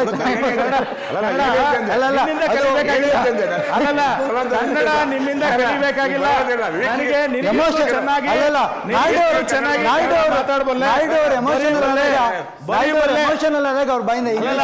ನಾನು ಮಲ್ಲಿಕಾರ್ಜುನಗಿಂತಲೂ ಚೆನ್ನಾಗಿ ಬರೆಯಬಲ್ಲೆ, ಓದಬಲ್ಲೆ, ಮಾತನಾಡಬಲ್ಲೆ. ಕನ್ನಡ ವಿಶೇಷವಾಗಿ ಕಲಿಬೇಕಾಗಿಲ್ಲ. ಒಂದು ನಿಮಿಷ, ಶಿವಾಜಿನಗರಕ್ಕೆ ಅಂಟಿರುವಂತ ಒಂದು ನಿಮಿಷ ನಾಯ್ಡು ಅವರು, ಒಂದು ನಿಮಿಷ. ಶಿವಾಜಿನಗರಕ್ಕೆ ಈ ಥರದ್ದೊಂದು ಅನ್ವಾಂಟೆಡ್ ಕಪ್ಪು ಚುಕ್ಕೆ ಬಂದ್ಬಿಟ್ಟಿದೆ. ನನ್ನ ಪ್ರಕಾರ ಪರ್ಸನಲಿ ಇದು ನಿಜವಾಗ್ಲೂ ಇಟ್ಸ್ ಆರ್ಟಿಫಿಷಿಯಲಿ ಕ್ರಿಯೇಟೆಡ್. ಇದು ಹೋಗಬೇಕು ಸರ್. ಏನು ಮಾಡಬೇಕು ಅಂದರೆ, ನನಗೆ ಅಲ್ಲೆಲ್ಲೋ ಗಲಭೆ ಆದಾಗ ಇಲ್ಲಿ ಪೊಲೀಸ್ನವ್ರನ್ನ ನೋಡೋಕೆ ಇಷ್ಟಪಡೋದಿಲ್ಲ ನಾನು. ಇಲ್ಲ, ಈಗ ಹಾಗಾಗ್ಲಿಕ್ಕೆ ಏನು ಮಾಡಿ? ಈಗ ನೋಡಿ, 89 ಇದು ಕಾರಣ. ಒಂದು ನಿಮಿಷ. ಇದಕ್ಕೆ 1989 ಇನ್ಸಿಡೆಂಟ್ ಕಾರಣ. ಆವತ್ತು ಒಂದು ಹಣಪಟ್ಟಿಯನ್ನು ಕಟ್ಟಿಸಿದವರು ರಾಜಕಾರಣಿಗಳು. ಆವತ್ತಿಂದ ಪ್ರಾರಂಭ ಆಗಿದ್ದು. ಅದಕ್ಕಿಂತಲೂ ಮೊದಲೇ ಸ್ವಲ್ಪ ಕಡಿಮೆ ಇತ್ತು. ಆದರೆ ಎಲ್ಲಿ ಅಲ್ಪಸಂಖ್ಯಾತರು ಹೆಚ್ಚಿದ್ದಾರೆ ಅವ್ರ ಮೇಲೆ ಕೆಟ್ಟವರು ಅಂತ ಹೇಳಿ ಭಾರಿ ತಪ್ಪು. ನನ್ನ ಉದ್ದೇಶ ಗಾಯನ ಕೆದಕೋದು ಬೇಡ ಅಂತ. ಗಾಯ ಕೆದಕಿದ್ರೆ ಗಾಯ ಜಾಸ್ತಿ ಆಗುತ್ತೆ, ಪರಿಹಾರ. ಈಗ ಇದಕ್ಕೆ ಏನು ಮಾಡಬೇಕು? ಶಿವಾಜಿನಗರದಲ್ಲಿ ಒಂದೇ ಗೋಡೆ, ಈ ಕಡೆ ಮಸೀದಿ, ಈ ಕಡೆ ದೇವಸ್ಥಾನ, ಈ ಕಡೆ ಚರ್ಚು. ಆ ರೀತಿಯಲ್ಲಿ ಅದೇ ತರ ನಮ್ಮ ಮನಸ್ಸಿದೆ. ಇವತ್ತು ಕಟ್ಟ ಸುಬ್ರಹ್ಮಣ್ಯ ನಾಯ್ಡು ಅವರು, ನಾನು ಎಲೆಕ್ಷನ್ ನಿಲ್ಲಕ್ಕೆ ಮೊದಲಿಂದ ನಾವು ಸ್ನೇಹಿತರು. ಎಲೆಕ್ಷನ್ ಅಂತಲ್ಲ, ಇವರೇ ಯಾವುದೇ ಜಾತಿ, ನಾನು I am A Muslim, is A Hindu, somebody is A Christian. But ನಮ್ಮಲ್ಲಿ ಆ ಒಂದು ಫೀಲಿಂಗ್ಸ್ ಏನೂ ಇಲ್ಲ. ನಾವು ಎಲೆಕ್ಷನ್ ಹೋರಾಡ್ತೀವಿ, ಅವ್ರು ಕೆಲಸ ಮಾಡಿಲ್ಲ, ಅವ್ರು ಮಾಡಿರೋದು ಅದನ್ನು ನಾವು ಹೇಳ್ತೀವಿ. That is not any communal feeling ಅಲ್ಲ. ಆ ಕ್ಷೇತ್ರದಲ್ಲಿ ಒಳ್ಳೆ ಕೆಲಸ ಆಗಬೇಕು ಅಂತ ನನ್ನ ಒಂದು ಇದರಲ್ಲಿ ನಾನು ಅವ್ರಿಗೆ ಹೇಳ್ತೀನಿ. ಅವ್ರು ಮಾಡಿರೋದು ಅವ್ರು ಹೇಳ್ತಾರೆ. ಕಮ್ಯುನಲ್ ಫ್ಯಾಕ್ಟ್ರಲ್ಲಿ ಹೀಸ್ ಅದನ್ನ ಇನ್ನೂ ಮುಂದೆ ನಡೆಸಬೇಕಾದ್ರೆ ನಮ್ಮ ಕಾರ್ಯಕರ್ತರು, ಇವರ ಕಾರ್ಯಕರ್ತರು, ನಾವು ಎಲ್ಲರೂ ಸೇರಿ ಒಳ್ಳೆ ರೀತಿಯಲ್ಲಿ ಇದನ್ನ ನಿಲ್ಲಿಸಬೇಕಾಗ್ತದೆ. ನಾವು ಆ ಥರ ಪ್ರಯತ್ನ ಮಾಡ್ತೀರಾ ಸರ್? ನಿಮ್ಮ ಇದೆ. ನಾವೀಗ ನಾನೀಗ ಹೇಳ್ತಾ ಇಲ್ಲ, ನಾವು ಸ್ನೇಹಿತರು, ನಾವು ಒಂದಾಗಿದ್ದೀವಿ ಅಂತ ಹೇಳಿದ್ಮೇಲೆ ಪ್ರಯತ್ನನೇ ಅಲ್ವಾ ಅದು? ಪಾಲಿಟಿಷಿಯನ್ಸ್ ವೋಟ್ ಬ್ಯಾಂಕ್ ಪಾಲಿಟಿಕ್ಸ್ ಮಾಡದೇ ಇದ್ರೆ ಜನ ನೆಮ್ಮದಿಯಿಂದ. ಅದನ್ನ ನೀವು ಮಾಡೋದಿಲ್ಲ ಸರ್. ಓಕೆ, ಮಲ್ಲಿಕಾರ್ಜುನ ಅವರು. ಕೋಮು ಇದರಲ್ಲಿ ಯಾವುದೇ ಥರ ಗಲಾಟೆ ಇಲ್ಲ. ಅದಕ್ಕೊಂದು ಉದಾಹರಣೆ ಕೊಡ್ತೀನಿ ಕೇಳಿ. ನಾನು 77ರಿಂದ 9 ಎಲೆಕ್ಷನ್ ನೋಡಿದ್ದೀನಿ, MLA ಎಲೆಕ್ಷನ್. ಅದರಲ್ಲಿ 6 ಜನ ಗೆದ್ದು ಬಂದಿದ್ದಾರೆ. ಒಬ್ಬರು 2 ಸಲ ಗೆದ್ದಿದ್ದಾರೆ, ಇವರು 2 ಸಲ ಗೆದ್ದಿದ್ದಾರೆ. ನನ್ನ ಹೆಸರುಗಳು ಹೇಳೋದಿಲ್ಲ. ಇನ್ನು ಮಿಕ್ಕಿದ್ದಾರೆ ಒಂದೊಂದು ಸಲ ಗೆದ್ದು ಬಂದಿದ್ದಾರೆ. ಅದರಲ್ಲಿ ಒಂದು ಸಲ ಮುಸ್ಲಿಮ್ಸ್ ಶಾಸಕನಾಗಿ ಮಾಡಿದ್ದಾರೆ, ಮತ್ತೊಂದು ಸಲ ಹಿಂದೂ ಶಾಸಕನ ಮಾಡಿದ್ದಾರೆ. ಅಲ್ಲ, ನಮ್ಮಲ್ಲಿ ಕೋಮು ಗಲಭೆ ಇದೆಯಾ? ತಿರ್ಗಾ ಮುಸ್ಲಿಮ್ಸ್ ಮಾಡಿದ್ವಿ, ನಮ್ಮಲ್ಲಿ ಯಾವ ಕೋಮು ಗಲಭೆ ಇಲ್ಲ. ನಗರದ ಬಗ್ಗೆ ಆ ಥರದೊಂದು ತಪ್ಪು ಕಲ್ಪನೆ ಇದೆ. ಅದು ಹೋಗಬೇಕು ಅನ್ನೋದು ನನ್ನ ಜನಗಳ ವಿಶ್ವಾಸ ಇದ್ದಾರೆ. ಆ ಥರದ ಒಂದು ಕಮಿಟ್ಮೆಂಟ್ ಅನ್ನು ನೀವು ಕೊಡ್ತೀರಾ? ಅದಕ್ಕೆ ನಾನು ಪ್ರಯತ್ನ ಮಾಡ್ತೀನಿ. ಮುಂದಿನ ಎಲೆಕ್ಷನ್ ಅಲ್ಲಿ ಕೋಮು ವಿಷಯ ಇಶ್ಯೂ ಆಗೋದಿಲ್ಲ ಅಂತ ನೀವು ಒಂದು ಭರವಸೆ ಕೊಡ್ತೀರಾ? ಮಲ್ಲಿಕಾರ್ಜುನ್, ನಿಮ್ಮ 100% ಕೊಡ್ತೀನಿ ಸರ್. ನಾವು ಖಂಡಿತವಾಗಿ ಎಕ್ಸಾಂಪಲ್ ಮುಂದೆ ಜನರ ಮುಂದೆ ಇದೆ. ಫೈನ್. ನಾವು ಪ್ರತಿ ಸಂಚಿಕೆಯ ಕೊನೆಯ ಭಾಗದಲ್ಲಿ ನಾವು ಯಾವ ಕ್ಷೇತ್ರದಲ್ಲಿ ಇರ್ತೀವೋ ಆ ಕ್ಷೇತ್ರದ ಮಾಜಿ ಶಾಸಕರ ಬಗ್ಗೆ ಒಂದು ಪುಟ್ಟ ವ್ಯಕ್ತಿಚಿತ್ರ ಮಾಡಿ ನಂತರ ಅವರ ವ್ಯಕ್ತಿತ್ವದ ಬಗ್ಗೆ ಮತ್ತು ರಾಜಕೀಯದ ಬಗ್ಗೆ ಮಾತಾಡ್ತೀವಿ. ಈಗ ನಾವು ಚರ್ಚೆ ಮುಂದುವರಿಸಲಿಕ್ಕೆ ಮುಂಚೆ ಕಟ್ಟಾ ಸುಬ್ರಹ್ಮಣ್ಯ ನಾಯ್ಡು ಅವರ ಬಗ್ಗೆ ಒಂದು ಪುಟ್ಟ ಕಿರುಚಿತ್ರ ನೋಡೋಣ. ಇವು ಯಾವುದೋ ಹೈಟೆಕ್ ದೇವಸ್ಥಾನದ ಕಂಬಗಳಲ್ಲ, ಇದೊಂದು ಭವ್ಯ ಬಂಗಲೆ. ಈ ಬಂಗಲೆಯ ಒಡೆಯ ಮಾಜಿ ಸಚಿವ ಕಟ್ಟಾ ಸುಬ್ರಹ್ಮಣ್ಯ ನಾಯ್ಡು. ಹಣೆಯಲ್ಲಿ ಸದಾ ಕುಂಕುಮ, ಇಸ್ತ್ರಿ ಮಾಡಿದ ಗರಿಗರಿ ಜುಬ್ಬ, ತಲೆಗೊಂದು ಉಲ್ಲನ್ ಟೋಪಿ. This is Mr Naidu, converted ಕಾಂಗ್ರೆಸ್ಸಿಗ. ಕಾಂಗ್ರೆಸ್ನ ಸಿದ್ಧಾಂತಗಳು ಒಗ್ಗದಿದ್ದಕ್ಕೆ ನಾಯ್ಡು ಆ ಪಕ್ಷವನ್ನು ಬಿಟ್ಟು ತುಂಬ ಸಿದ್ಧಾಂತಗಳಿರೋ BJPಗೆ ಸೇರಿದ್ರಂತೆ. ಆಮೇಲಿಂದ ಅವರದು ಸದಾ ಏರುಮುಖ. ಕಾರ್ಪೊರೇಟರ್ ಆದರೂ, ಶಾಸಕರಾದರೂ, ಮಂತ್ರಿಯೂ ಆದರು. ಜೊತೆಗೆ ಕಾಂಟ್ರಾಕ್ಟ್ ಕೆಲಸಗಳು ಇದ್ದೇ ಇದ್ವು.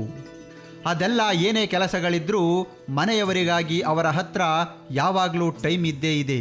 ರಾಜಕೀಯಕ್ಕೆ, ಸಮಾಜ ಸೇವಕ್ಕೆ ಮತ್ತು ಮನೆಗೆ ಎಷ್ಟೆಷ್ಟು ಸಮಯವನ್ನು ನಿಗದಿ ಮಾಡಬೇಕು ಅಷ್ಟು ಸಮಯವನ್ನು ನಿಗದಿ ಮಾಡಿ ನಾವು ಯಾರಿಗೂ ಒಬ್ಬರಿಗೂ ಕೂಡ ಅಸಂತೃಪ್ತಿ ಇಲ್ಲದಲೇ ನಾವು ಇಲ್ಲಿ ತನಕ ನಡ್ಕೊಂಡ್ಬಂದಿದ್ದೀವಿ. ಹಾಗಾಗಿ ನಾಯ್ಡು ಶ್ರೀಮತಿಯವರು ಖುಷ್ ಖುಷ್, ಜಸ್ಟ್ ನೋ ಕಂಪ್ಲೇಂಟ್ಸ್. ನಮ್ಗೆ ಇಷ್ಟನೇ ರಾಜಕೀಯಕ್ಕೆ ಹೋಗೋದು, ಅದೆಲ್ಲ ಮಾಡೋದು, 10 ಜನಕ್ಕೆ ಒಳ್ಳೆಯದಾಗಲಿ ಅಂತ, ಎಲ್ಲ ಒಳ್ಳೆ ಕೆಲಸ ಮಾಡಲಿ ಅಂತ. ನಾಯ್ಡು ಅವರಿಂದ ಯಾವ 10 ಜನಕ್ಕೆ ಒಳ್ಳೆಯದಾಗಿದೆಯೋ ಗೊತ್ತಿಲ್ಲ, ಬಟ್ ಅವರ ಮಕ್ಕಳಿಗೆ ಹಾಗೂ ಸೊಸೆಗೆ ಒಳ್ಳೆಯದಾಗಿದೆ ಅನ್ನೋದು ನಾಯ್ಡು ಬಗ್ಗೆ ಅವರಿಗಿರೋ ಹೆಮ್ಮೆಯಿಂದಲೇ ಗೊತ್ತಾಗಿ ಬಿಡುತ್ತೆ. ಹೆಮ್ಮೆ ಅನಿಸುತ್ತೆ, ಗೌರವ ಜಾಸ್ತಿ ಆಗುತ್ತೆ. ತುಂಬ ಹೆಮ್ಮೆ ಅನಿಸುತ್ತೆ. ನಮಗೆಲ್ಲ ನಮ್ಮ ತಂದೆನೇ ಆದರ್ಶ. ತುಂಬ ಹೆಮ್ಮೆ ಆಗುತ್ತೆ ಅವರು ಮಾಡೋ ಸೇವೆ ಎಲ್ಲ ನೋಡಿ.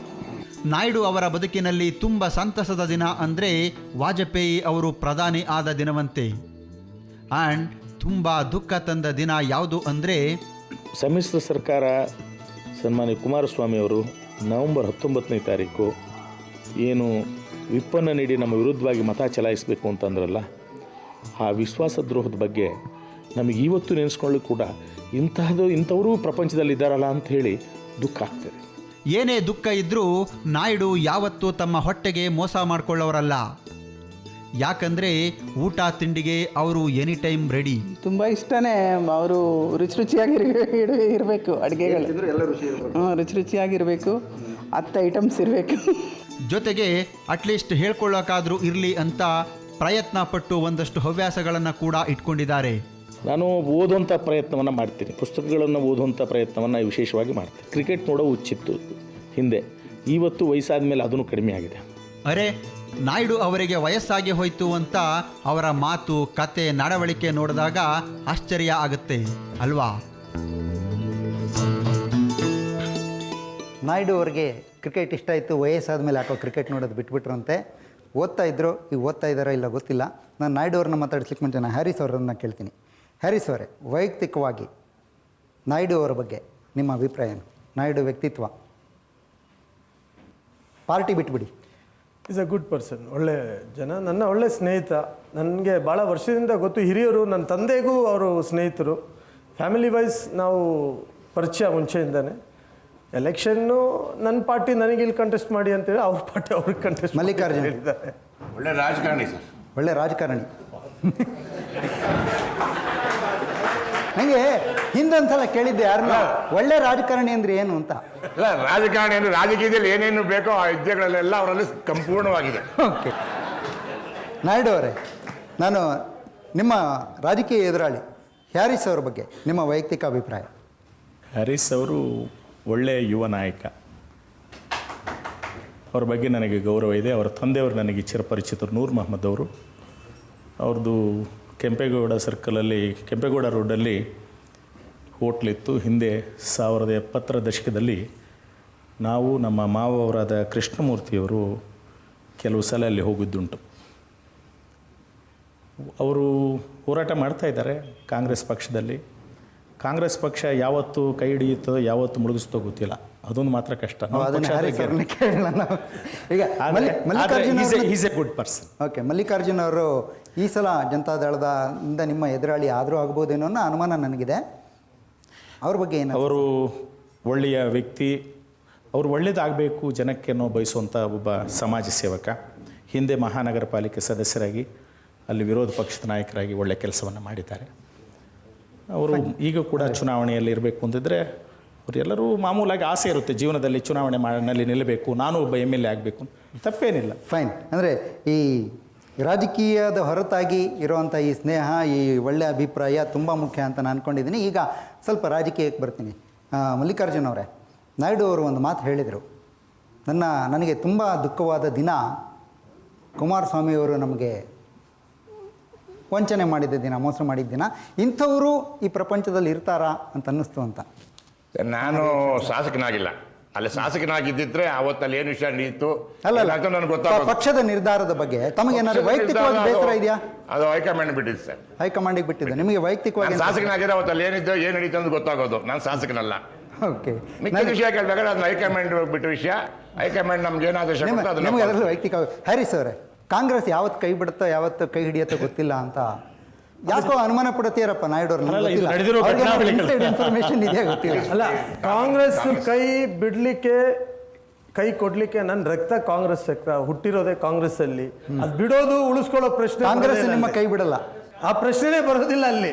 ಅದು ಬಿಟ್ಟರು ಬಿಡದೇ ಇದ್ರು ಹಿಡಿದ್ರಿ ಅಂತ. ನಾನೊಬ್ಬ ಕಾಂಗ್ರೆಸ್ ಕಾರ್ಯಕರ್ತ. ಎಲೆಕ್ಷನ್ ಕಂಟೆಸ್ಟ್ ಮಾಡಿದ್ರೆ ಎಲೆಕ್ಷನ್ ಕಂಟೆಸ್ಟ್ ಮಾಡ್ತೀನಿ, ಕೆಲಸ ಮಾಡಿದ್ರೆ ಕೆಲಸ ಮಾಡ್ತೀನಿ. ಓಕೆ. ನಾಯ್ಡು ಅವ್ರೆ, ನಾನು ನಿಮ್ಮನ್ನು ಒಂದು ವೈಯಕ್ತಿಕ ಪ್ರಶ್ನೆ ಕೇಳಬೇಕು. ಈಗ ಒಂದಿಷ್ಟು ದಿನಗಳ ಹಿಂದೆ ಕಟ್ಟಾ ಸುಬ್ರಹ್ಮಣ್ಯ ನಾಯ್ಡು ಅವರು ಕಟ್ಟಾ ಸುಬ್ರಹ್ಮಣ್ಯ ಗೌಡ ಆಗ್ತಾರೆ ಅಂತ ಏನೋ ಒಂದು ಇತ್ತಪ್ಪ, ಒಂದು ವದಂತಿ. ನಿಜನಾ? ಯಾಕೆ?